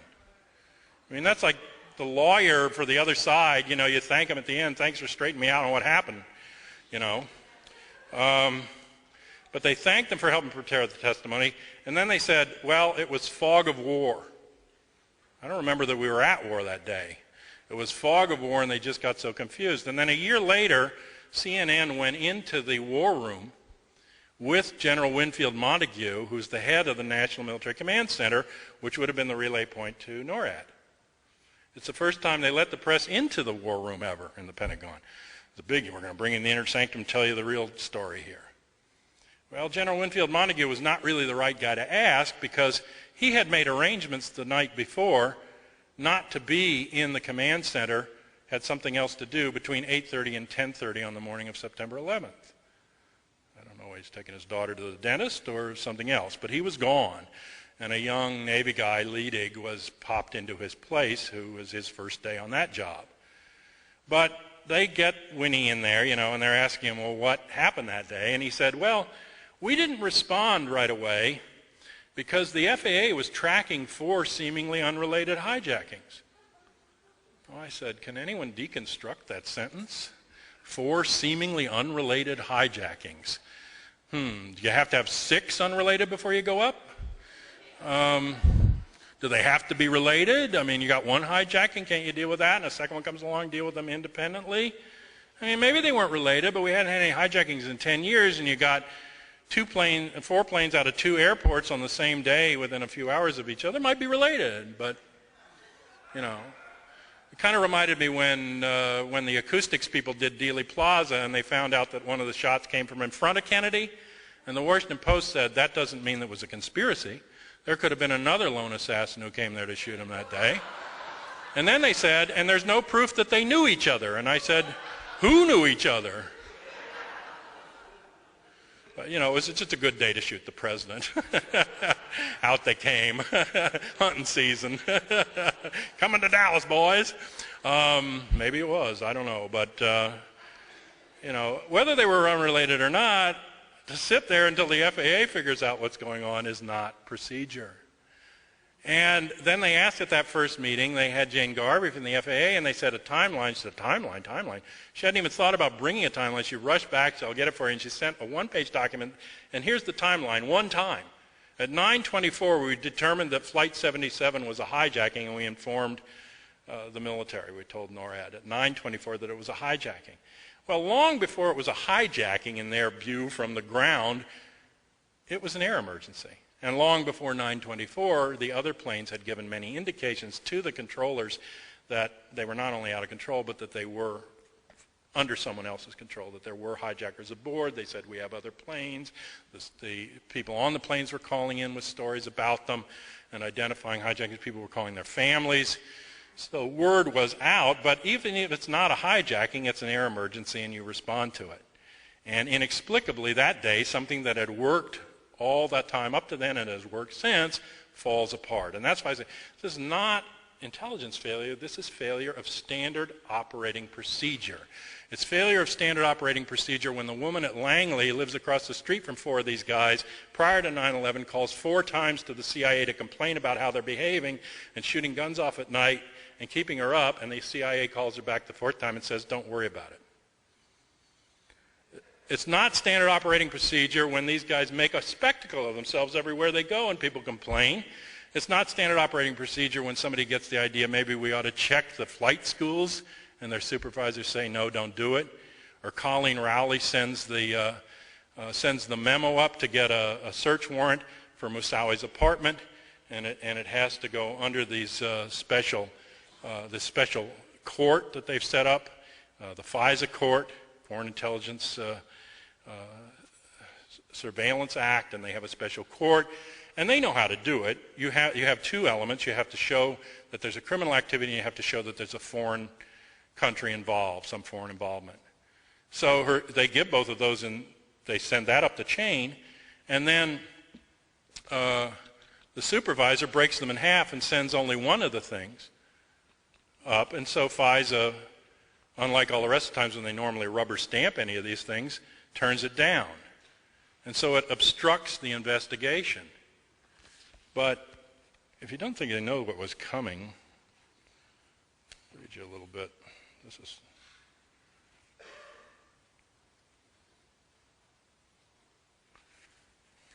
they had,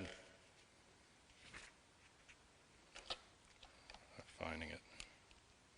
Well, I'll just do it from memory, but it's right in the report. The supervisor for Colleen Rowley in Minneapolis calls headquarters. They don't name these people. They say a supervisor, a headquarters contact. And at headquarters FBI, they complained to them after they sent this FISA request up, and they said, you're just trying to get everybody all stirred up. And the supervisor says, yeah, I am trying to get everybody all stirred up because I'm afraid this guy's going to run a plane into the Twin Towers. This is prior to 9/11. This is the FBI discussion. Then on the next page, they say, not only did the FBI, did they try to send it up there, they sent it out to the London and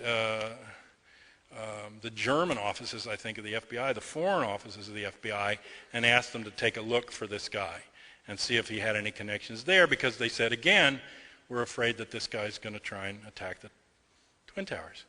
Well, that memo also got routed around by them to the CIA, and the CIA sent it to its London's office, and they quote in here what they said in their memo to their field offices about Mr. Moussawi, and they said, we're afraid that we have a suicide hijacker.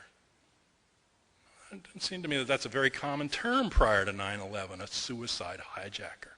But they specifically say that's the threat that they're looking into. And of course, these investigations and everything, they don't go anywhere. I found it curious that when they did finally raid Moussaoi's apartment, there was software on a disk that showed how to fly a 757, and it had somebody's name written on it in felt tip. The name written on it in felt tip was somebody he was at the flight school with in Minnesota, a young pilot who later got his license, who happened to be one of the two pilots in Paul Wellstone's plane when it crashed. The other pilot, the older pilot in the plane, had gotten his pilot's license fraudulently. He had lied about the fact that he had been in prison for several years on a fraud charge, that he still owed money, and therefore I think could have been compromised to take something onto the plane. Not that he would have done it thinking he'd hurt himself, but I mean, if somebody has blackmail control or other control, debt control over this guy, they could say, Joe, put this on the plane, deliver it to the other end, and it's not so benign, I say, because something different happened to that plane than what we're being told about. And he was definitely, Wellstone was definitely targeted. But I thought it was just unusual that this pilot, crosses over into the Moussaoui story.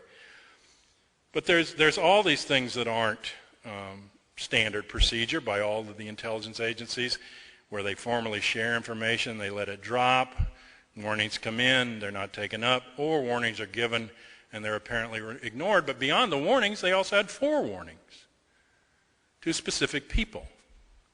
Okay, there was an MSNBC article shortly after 9/11 that said that the Pentagon brass were warned not to fly that day in advance. Salman Rushdie tells the story that he had special security precautions and he was told he couldn't fly out of Canada and the United States on that day, and that they gave him a security warning. Willie Brown, the mayor of San Francisco, said that his security staff told him don't fly that day. And the information, if you put the different reports together, could have been specific enough to tell you the date, or very close to the date, and the method. And then they were prepared for the method. So they see it coming, but they don't do anything. Well, not only does FAA NORAD fall apart, but also a secondary system falls apart that's very critical, that's operated my whole life growing up in D.C., which is called P-56. It's a restricted airspace around the Capitol. It's the one I read you about here with the lasers not letting you into the Capitol. And that area is the most restricted airspace in the world. It doesn't depend on FAA NORAD. It depends on a separate military command and a command center that used to be Secret Service and FAA that was located out of Dulles. Now they've added on Customs and Immigration, and they've moved it to Langley. But it's still out there.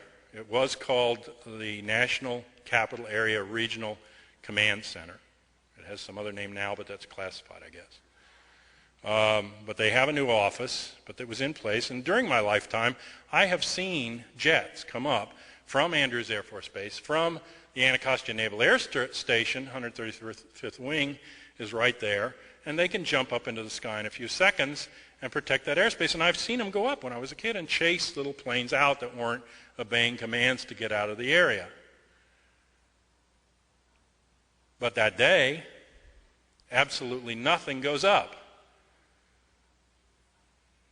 It doesn't come up from the FAA NORAD bases in time. It doesn't come up from the P-56 bases at all until after the Pentagon is hit, and then Secret Service calls Andrews and says, get something up, and they send up two unarmed planes, and then they're ready to smash themselves into the Flight 93, they said, or do something, but Actually, the only defense we got from the FAA NORAD system was that the pilots at Langley, 130 miles to the south of D.C., were finally activated and told that they were going to New York.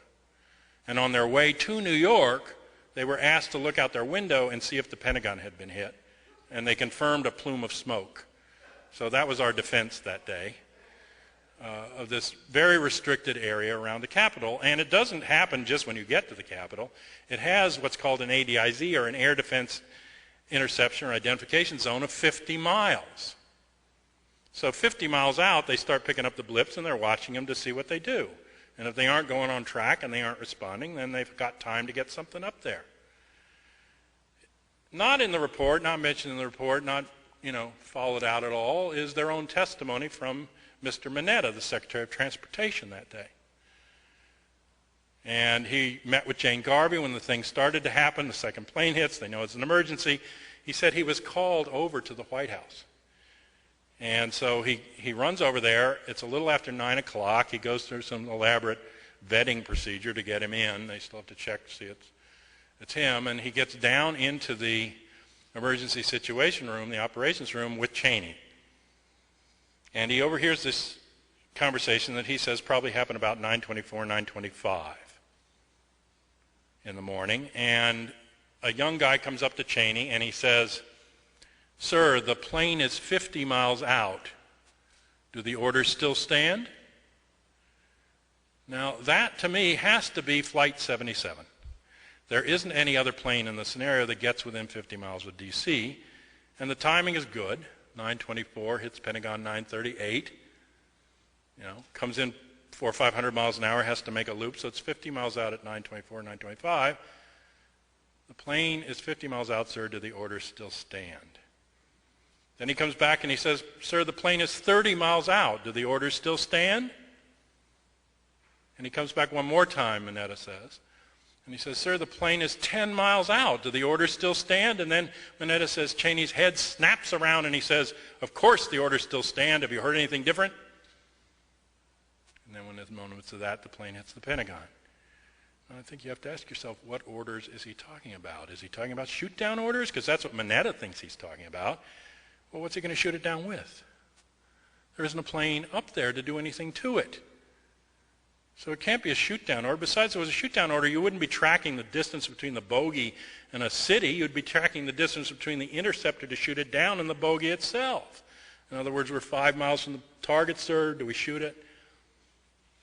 That's a stand-down order. He's coming back saying the order still stands. It's 30 miles from us, sir. I don't see what else it can be. And it's right there in the testimony, and the timing and everything else destroys the phony version that they give you that they didn't know Flight 11 hit the second tower, and some air traffic controller thought it was coming south, and so they followed this phantom jet.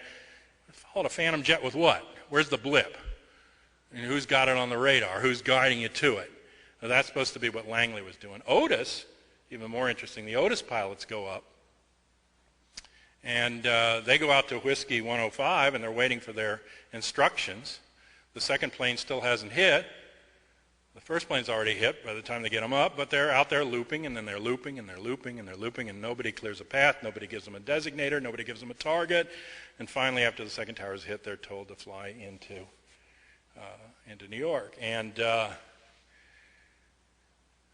they were at one point aware, this is according to someone who works at Otis Air Force Base who talked to these specific pilots, they told them that they were aware from radio chatter, because by about 8:24, a communication bridge opens between all of the agencies. The DOD, the FAA, everybody's on the line. They're talking about what's happening. 8:24. Okay, this is before the first tower is hit. They're all yakking. And, of course, that chatter goes to these pilots through the military command. So they know that a plane is coming to D.C. And they turn, the Otis planes in New York, turn to intercept Flight 77. And they're called back. Now, there's also an air traffic controller that's in the report. At the Boston, when this stuff starts to unravel before the towers are hit, but two planes are showing signs of being hijacked, they call on their own to Otis Air Force Base and to Pomona Air Force Base in New Jersey. Now, Pomona used to be the 177th Air Wing, Air National Guard. They used to be a scramble base for NORAD for the East Coast because they're equidistant between New York and D.C. But in Bosnia, they took them off that duty and shipped them overseas for a while. But that morning, there are two F-15 jets ready to go out on the runway to take off for bombing runs that they do every month. And the two pilots are sitting out there, and we talked to them later. And they're getting a little noise, and they're wondering what they're supposed to do. So this call is coming into Pomona in a timely fashion. But these pilots then told us for the first time in their career, they were called back off the runway. So they don't go up. And Flight 75 literally flies over Pomona on its way in, the second tower hit. Flies right over top of them while they're sitting under orders to stand down at that airport. Nothing goes up from Anacostia. Nothing goes up from Andrews. No other planes are tasked in the air until it's basically just too late for anybody to do anything about it except Flight 93, possibly, but they don't even go after 93, at least not out of D.C. And they said it was fog of war.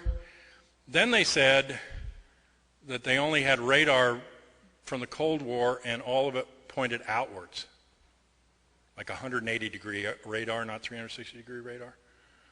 Like they put it at the edge. So like, you know, if you got through the first layer of defense, we're lost. But they're only looking outwards. They can't see anything inwards. But then I went and got their own newsletter, and they're bragging in there about how when the FAA, which doesn't have full coverage of the country in its radar, mostly just around the main commercial areas, they'll sometimes lose a plane, and they would call NORAD. And they would say, could you look on your radar logs or where you are and see if you saw this plane and do a trajectory on us and tell us how to find it because it's missing. So they're bragging about how FAA relies on them inside the country to find the things that even FAA can't see. But they're telling the commission that they can only see one direction that day, outward. And so they couldn't even track the planes inside. It is a massive fraud. I mean, anybody listening to this with any sense of what they were doing would know they're just covering their rear ends. And now, of course, with this report, they want to blame it all on the FAA, but the FAA was getting those warnings from outside. And the FAA, some of them did the right thing. After 9/11, there was actually an incident where the governor of Kentucky flew into D.C. Did you hear about this? And his transponder was off, but he got a special clearance in the FAA to land at National Airport. Mostly private planes don't, because he was coming to the Reagan funeral. So 50 miles out, his plane is picked up. Guess what that is? That's the ADIZ for P-56. 50 miles out, his plane is picked up, and they send up 2 F-15s, a Black Hawk helicopter, and a Cessna. They got like 4 agencies now that have to go up there, okay? And because of 9/11, that activation also sends an alert to all the major buildings within P-56. And so here are all the people filing by in the rotunda of the Capitol. The Reagan is in state. They're told, take off your shoes and run. And they all have to run outside the building to see what's going on. And, you know, to get clear of it because this threat is coming in. And then, of course, it's a big embarrassment because the plane wasn't really a threat. And then they say, oh, God, nothing's fixed. The FAA isn't talking to NORAD again, blah, blah, blah, blah. You know, they fired. They didn't fire anybody from the FAA. They fired the guy, the air traffic controller, who started the alert when he was supposed to at the edge of P-56. That's who gets it. So it's not allowed to work even after 9/11. You get fired if you make it work. But it worked up to that day. All these other things worked up to that day. And then they just shut down. They didn't want a commission. They didn't want an investigation. The families started pushing, and you've got this compromised commission. We tried to make it transparent. We tried to make it ask the right questions. We tried to embarrass it in public as much as we could by asking those questions in front of them and the TV cameras. And after they had that first botched meeting with the FAA NORAD, they decided we better stop taking testimony about 9/11. And so they had a series of hearings about policies, about the consolidation of intelligence, about airline security and all that. So it was upside down. I mean, they were taking testimony on what policy they should adopt before they figured out what happened on 9/11, which tells me that they already had the policies in mind. And the policies coming from these flawed assumptions that they had led to flawed conclusions. And none of them, for the most part, I mean, maybe sending some educational money over to Afghanistan or something, almost none of them are any good as recommendations. They work on these phony false premises, and they basically back up the right to go into the permanent war and to expand these intelligence agencies, also to break down posse comitatus, the wall between military and police function in this country, also to, to set up extra legal situations like these extreme renditions that they've been doing. Now we know it's one Gulfstream plane has flown 300 people to torture centers, always leaving from Washington, D.C., from corporate front up in Boston, and to put people in categories where they're not under either international or Geneva court or under U.S. Constitution and call them some special name. All these laws were written in secret and drafted in the White House by Gonzales, who's now the Attorney General, replacing Ashcroft. These people were key to the situation, and then we were given this story by the FBI of who was on the plane. Now, there's some people that speculate there were no Arabs on the plane, but that's not the case. And in fact, I did talk to ground crew who take tickets and go on the plane and count, but they don't take off at the plane, who saw some of the people that are pictured in the ID as the suspects get on to Flight 77, and I assume that's similar on other flights. Other people got on, who knows, maybe I'd assume name but the right picture, but they saw some of the people pictured get on the plane, and one of the guys that got on the plane had been on that flight before, prior to that, and had caused some trouble, asking 5 or 6 times if he could go up into the cockpit, and he had also filmed some of the airline attendants going in and out of the door of the cockpit.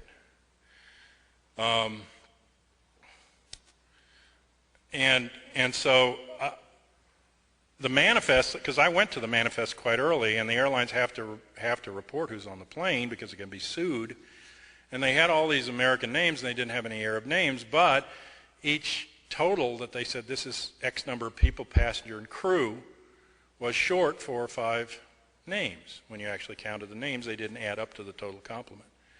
Now, if the 19 names had matched the manifests, don't you think they would have wanted to put them out to prove that? The only way I could think that they would leave them off the manifest is that somebody had to tell them to do that. And to this day, they're reluctant to release the manifests or any of the information. And so I think they were told to leave them off because they didn't, in fact, match the official story. And then, interestingly enough, when they did the DNA work at the Pentagon and the dead there, they come up similarly just short, 6 names short, and none of the Arab names are on the DNA list either to be identified. So whoever these people's identity is, it's always a step away. And I believe there also were 6 on Flight 77. There were 6 people missing from the manifest. There's 6 names missing from the DNA list. But I also believe it because, and it's in the report, they may make nothing of it, Renee May, the attendant, called by cell phone to her mother and told her that the plane was being hijacked, and she said, "Mom, there's 6 of them." But the official story is 5. And 6 might explain who flew the plane. It certainly wasn't Hani Hanjour, who couldn't even rent a plane because he flew so bad and wasn't trained as a pilot, but they could have put an experienced pilot on to fly the plane.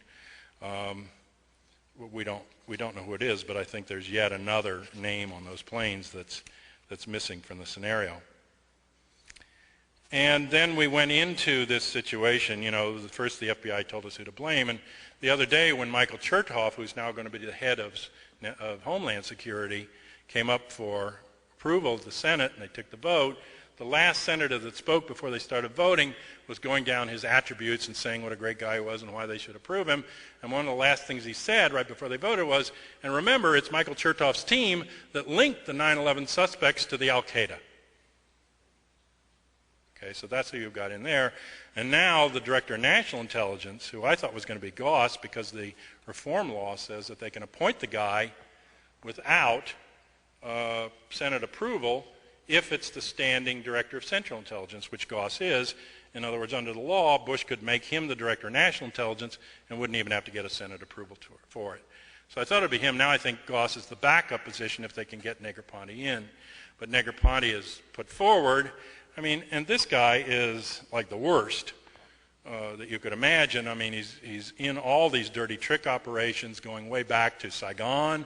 He was in the U.S. Embassy in Saigon, and he's in Central American operations, and he's part of Contragate. Well, when I was talking earlier about the funding of the covert operation in Afghanistan, you have half coming through Pakistani intelligence and CIA.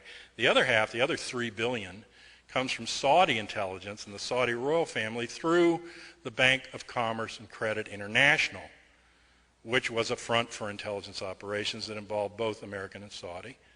And that funding structure for that covert operation paralleled the funding for the Contragate operation, as did drugs. They switched from heroin to the cocaine, but it was again Saudi intelligence and BCCI and U.S. intelligence and this drug money that funded CIA Oliver North and the covert operations for Contragate.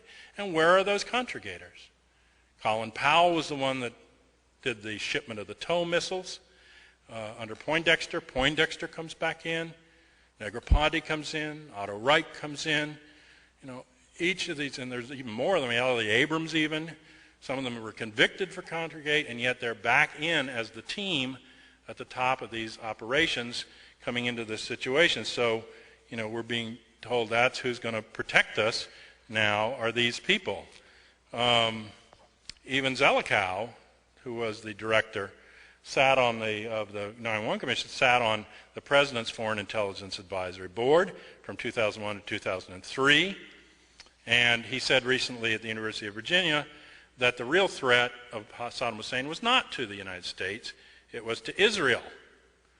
And that had been the real reason that they had gone in there to invade Iraq was a threat to Israel, but he said it doesn't have, he called it the threat that dare not speak its name. He said they couldn't bring it up because it wouldn't be a popular sell. That was October the 10th, 2002. And then, you know, all of these guys have, I mean, Chertoff headed up the investigation of 9/11 for the Justice Department from his position in there, but they were drafting illegal laws at the time and dealing with people differently. And there's an intellectual link for that that goes back to the Reich.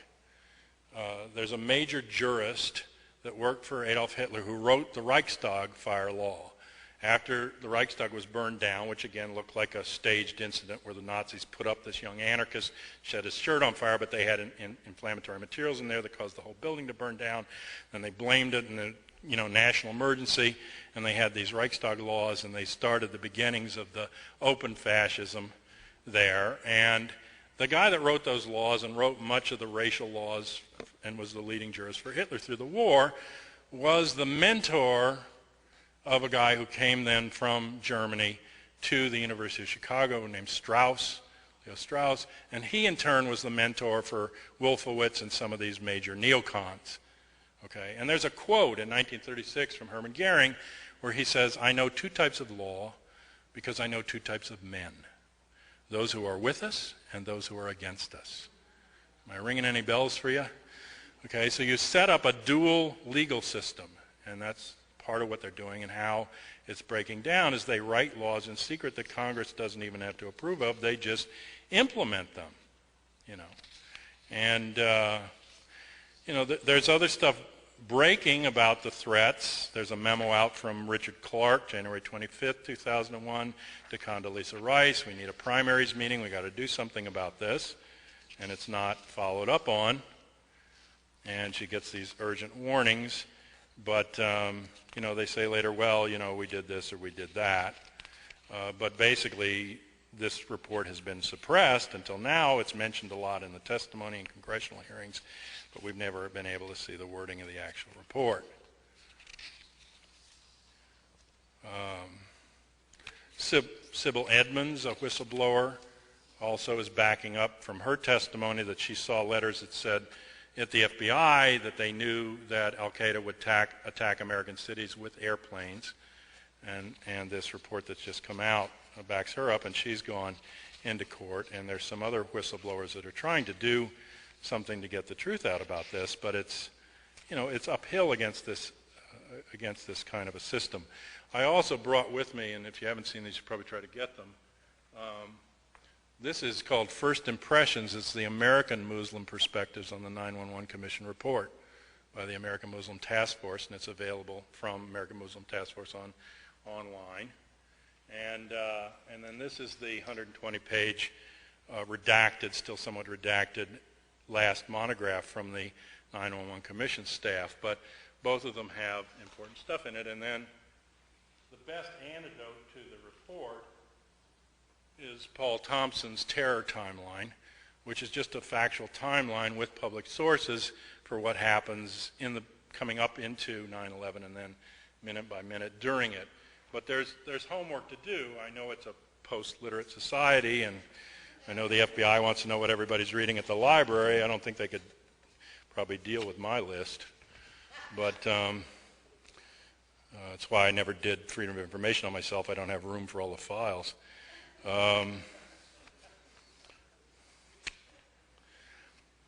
I think this is just one piece, but the reason that I focused on 9/11 is the same reason I focused on the Kennedy assassination when I was young, same reason I focused on Jonestown. These were major propaganda lies being told about things that were recognizable to the whole American public. And this lie of 9/11 has been used as the trump card to beat us down into accepting the permanent war economy and the civil liberties and all the rest of it. And so cracking this lie, if it can be cracked, I don't think it can be cracked by throwing urban mythology at it, but I think it can be cracked, but it has to be understood at a much higher level than what most people are going after. You know, it's not the mechanics that are going to crack it. It's really understanding a covert operation and what is the source of it. And we don't have all those pieces yet. We don't even have enough pieces to prove whether it came from inside or was just allowed to happen. But it's not impossible to get those pieces or to break this report down with its own testimony, and with what little they've given us already contradicts the conclusions that it reaches.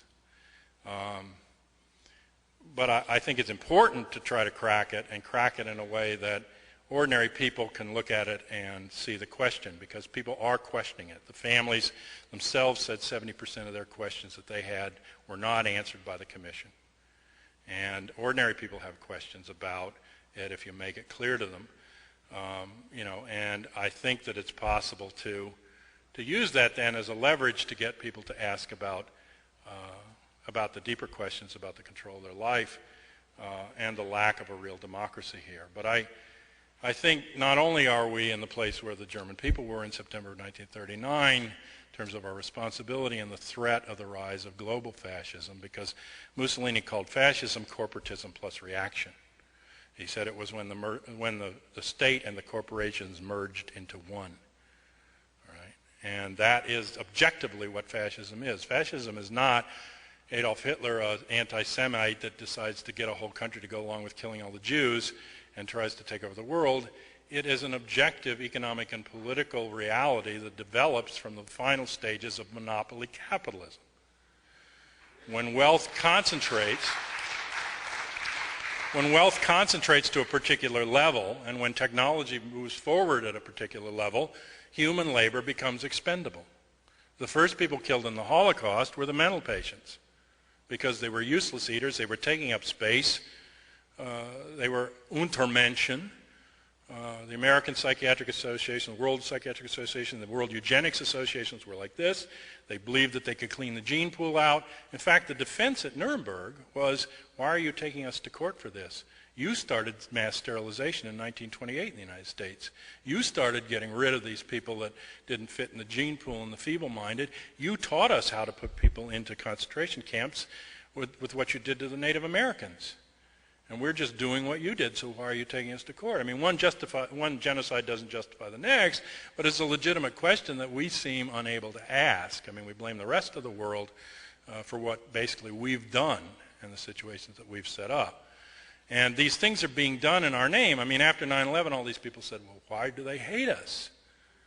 You know, and I was like, well, if you don't know history, and many people don't because they don't teach it in school, you don't know what's being done in your name abroad for the last 50 years. But the people in those countries know. They know the corporations that came in. They know who came in and stole their labor. They know who put the dictator in that repressed them. They know where the money was coming from. They see what the relations are to the U.S. military and the U.S. State Department and the embassy there. They're not fooled. But the American people have to be kept in the dark about it because it's being done in their name. And so we feel that we're benign. You know, don't we give a lot of foreign aid to people abroad? Yes. 70% of it happens to be weapons. You know, but, you know, we're the good guys and the rest of the world is evil, and we don't understand why anybody would hate us. And then they came out and told us that bin Laden is attacking us because we're a large, pluralist, democratic, rich country. And they just can't stand that. And I said, well, why aren't they bombing Canada, too? Could it be something to do with Canada's foreign policy, maybe? I mean, it's not to justify the deaths. It's a crime against humanity, what happened on September 11th. But it's a crime, not an act of war. It should have been dealt with, as Nuremberg was, in an international tribunal. The Taliban said 3 times they would turn bin Laden over to an international tribunal, and Bush said, we don't negotiate with terrorists. But that was the proper response, not the wars that they wanted to go into and all of that phoniness.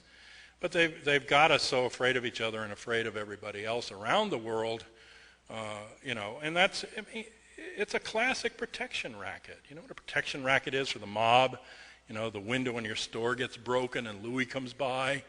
Oh, it's sorry about the window.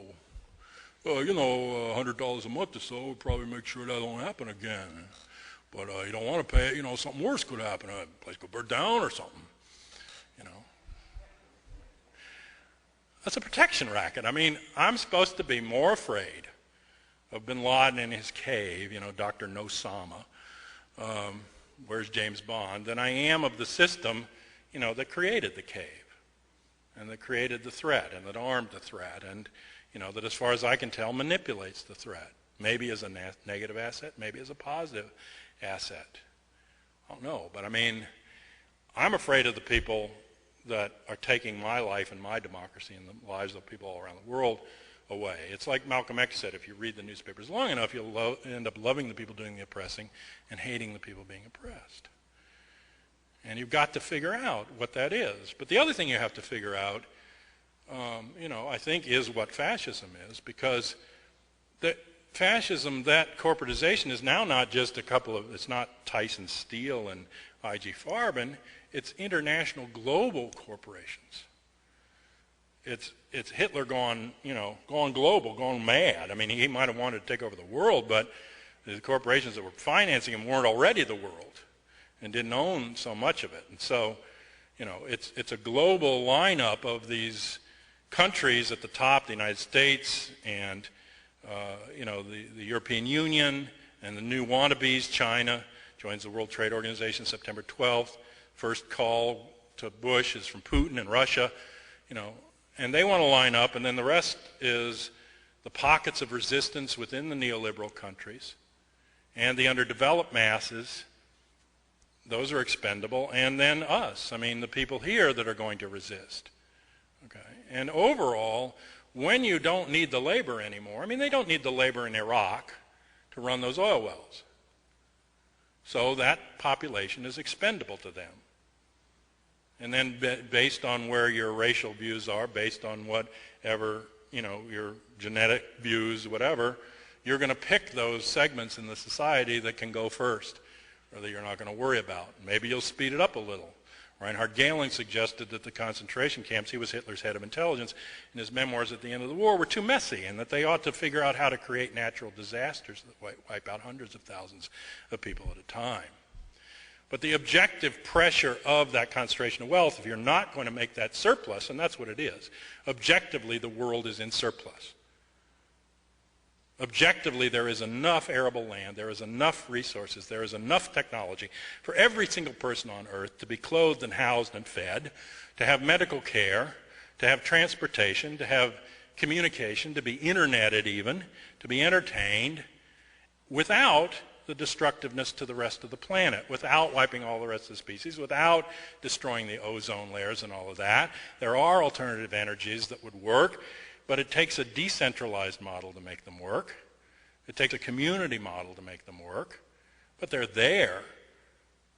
Objectively, they're there. And if all you do with that surplus is control it and consolidate it into the hands of a few, then the rest of us are the Untermenschen. That's just there's an objective pressure for genocide because you don't need those people and they potentially represent a threat to you. And then certainly along the racial lines where you dehumanize whole segments of the population.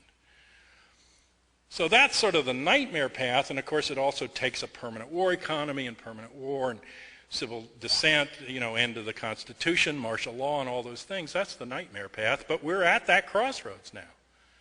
We don't have a lot of time. We don't have all the wiggle room we could. We've got more wiggle room than anyone else on earth to not go down that path, to change that path in the other direction toward a world that's different. But in order to build that world, you have to have the imagination to understand not only what your enemy is and what form it takes, but of this global fascism and these international relations, and the economic relation that capitalism forces all of us into with each other, and how that could be broken. How you pull back aspects of human community that have been stolen from you and then sold back to you in their most distorted form by this system. But you also have to have the imagination to see what a real democracy would look like. And I would submit to you that the democracy envisioned by Thomas Jefferson was not adequate in his mind for the following generation. And he said it himself.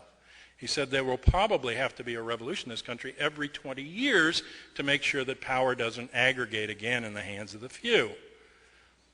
He said he wouldn't expect his children to wear a threadbare coat that he owned just because he liked to wear it. He said if he built a fort around them to protect them from a threat, and the threat went away, he wouldn't force them to live in the fort any longer.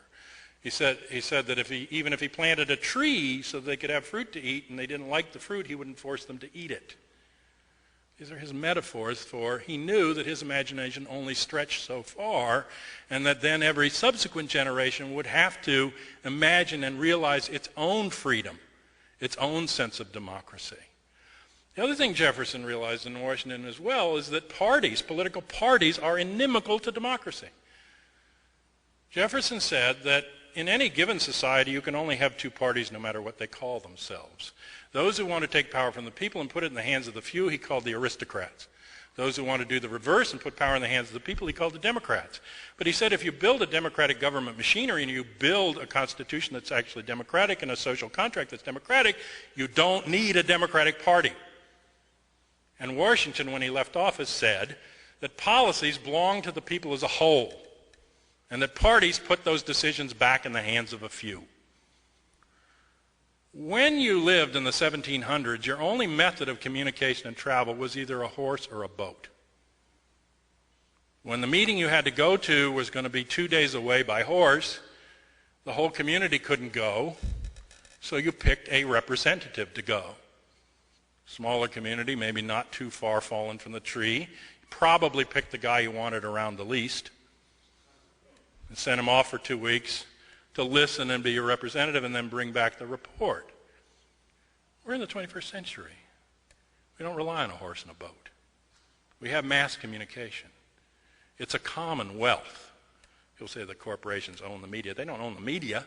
They monopolize the licenses. But the licenses are issued on the basis of it being a commonwealth, and they're issued by the public to the broadcasters. They own some of the broadcasting equipment. That hardly seems insurmountable, but it is still a commonwealth that belongs to all of us, and it's our public media, so we should take back sufficient time to raise issues with each other and debate them in an open way, and then everyone participate in the decision-making power that we should have, because that's a power that belongs to all of us. And we know by now, don't we, that any representative that we would put in our stead can be blackmailed or bullied or bulleted or bribed. It's not so hard to control 400 or 500 people. It's a little harder when the decisions rest in the hands of us all.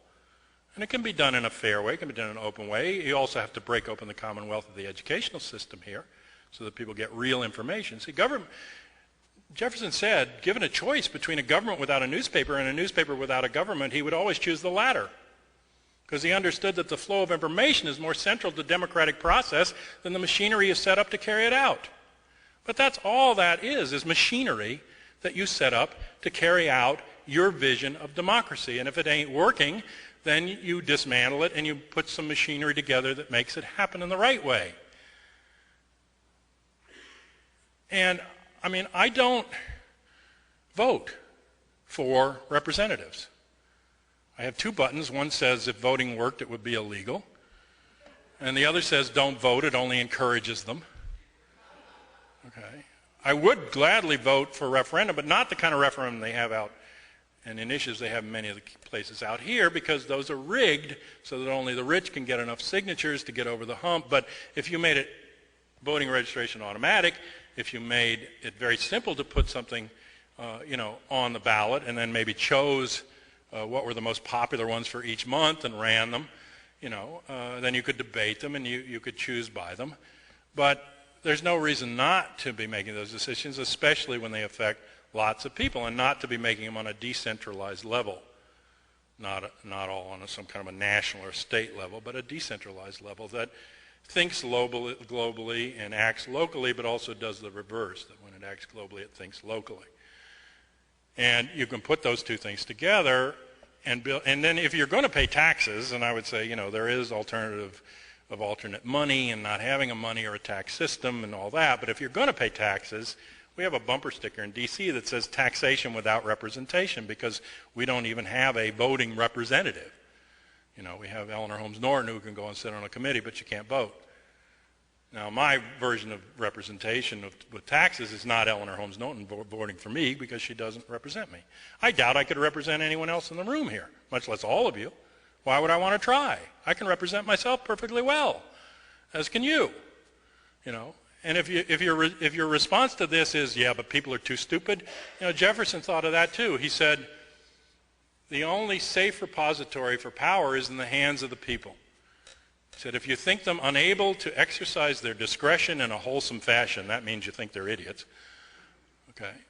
He said, the solution is not to take the power from them and put it in the hands of an elite. The solution is to inform their discretion. That you have to trust rationality, you have to trust communication, and the ability that we can educate each other and ourselves about things. Does it mean we'd never be wrong? No. But I would tell you, we will fix a mistake sooner than this system will fix a mistake. And we won't vote for things that are obviously not in our own self-interest on a broader scale. Will there be differences? Of course there will be. But breaking through some of those other things would make it possible. But if I was going to pay tax to the federal government, I think that I would want the last page of the tax form to be an allocation form. Now that would be taxation with representation, because I would directly allocate the tax that I paid. And I even want to just send a 3-part carbon out to everybody that pays taxes in my community and show them a brochure with a pie. Here's where your money's currently being spent. Here's your blank pie. Fill it in. Put it in with your tax form. Doesn't have any legal weight, but tell them how you'd like the money to go. Send one to your representative or put it in the drawer, and send one back to me. I'll take the results. I'll put them into a people's tax pie. I'll go to the voting record and put up the representative's tax pie. I can guarantee you they won't be the same pie. And then I'll ask the representative to come out and explain who it is that they're representing. Now, it's very simple, but it plants that seed. You've got Bush running around saying, it's your money, it's your money. And I said, yes, it is my money, and I want to allocate it. I don't want the chump change back that's left for social services after you overfund the Pentagon and the CIA. I want to spend the money myself. Okay? And it's a process. I mean, I'm not saying these are magical solutions, but if you don't start thinking of a different way to invent democracy this late, then we are going to go on the nightmare path. And if you don't understand that your loyalty belongs to the human race and not to a flag, not to a country that's supposedly under attack from some mystical force that's out there that you can't understand. I mean, these terrorists, the way they're presented to us is as if they dropped in from outer space. All you know about them is that they hate you and they want to kill you. You can't negotiate with them. You can't talk to them. You can't understand them. All you can do is kill them. And you got to kill every last one, except you never know. It's like the pod people, maybe it spread to somebody else, and then you got to start killing them, and how long is it you start fingering each other? Well, I think you're one of them, And it's just dead end. I mean, if it's the 21st century, we know what war does. And now the weapons that make it happen are so bad that the planet is not going to survive. If we don't make war obsolete, we're going to make ourselves obsolete. All right? And I don't know, I mean, maybe talking to the choir here. I went to Bemidji, Minnesota recently. I had a great time. I talked to people in the community and people at the school and classes of kids and stuff like that. But these ideas are ideas, I think, that aren't beyond ordinary people. But we've got to be willing to break down, even in ourselves, a tendency to want dogma. I mean, I'm not telling you this stuff so you'll follow me around and say, well, I'm a judgist, I mean, I do these things because I'm hoping that a little bit of humor, a little bit of perspective it'll open up something for you that you'll look at the paradigm a different way. In fact, I wanted to write a memoir. If you think about a title of a memoir, would be Brother, Can You Paradigm? All right? Because if you can't paradigm, you're in trouble. It's not that everything they're telling you is a lie, but the focus, the lens, they've got it a little skewered so that you don't see it straight when you look at it. So, and I'm in trouble already. You can go on the internet and find out that I'm a government intelligence agent, and I'm part of a disinformation campaign because I say that Flight 77 went into the Pentagon. I don't think it's a burning question about 9/11. I think they're much bigger questions. But Flight 77 did go into the Pentagon. There were hundreds of witnesses that saw Flight 77 go into the Pentagon. I've talked to quite a few of them. And you've got all these people not only saying, is it a question, but it's a religion. And if we approach our belief systems as religions, then we're going to put people out in the street, and away from us. But if we approach it as respect between two people, and let's see if we can't get to the truth. I often say in my lectures, because people come at you afterwards and say, gee, you talked about this, and my uncle did that. A little piece of the woman at the picnic table. If we told the stories of our own families, the whole system would break. They do what they're doing because they are deathly afraid of us. They need for us to be in denial. They need for us to try to protect the little bit of privilege we have over somebody else rather than sharing. They need us to keep the needle in our arm, the television on, the consumer mentality going, keep quiet, consume, and die. And they're afraid of us. And they need us to feel that we are powerless. But we are the least powerless people on the planet. And there might be a way for the whole rest of the world to stand up to this juggernaut, but it wouldn't be easy. But where the potential is to stand up for it is right here among us. And the moral responsibility to stand up to it is right here, because it's being done in our name. And it's being done each day. And we can build another world. We can invent another world. We can include each other. We can build community. We don't have to be afraid of each other, but we have to tell the truth. And once we tell the truth to ourselves and to others, once we pull the needle out of our arm and say, I'm not playing anymore, that's it. Game's over.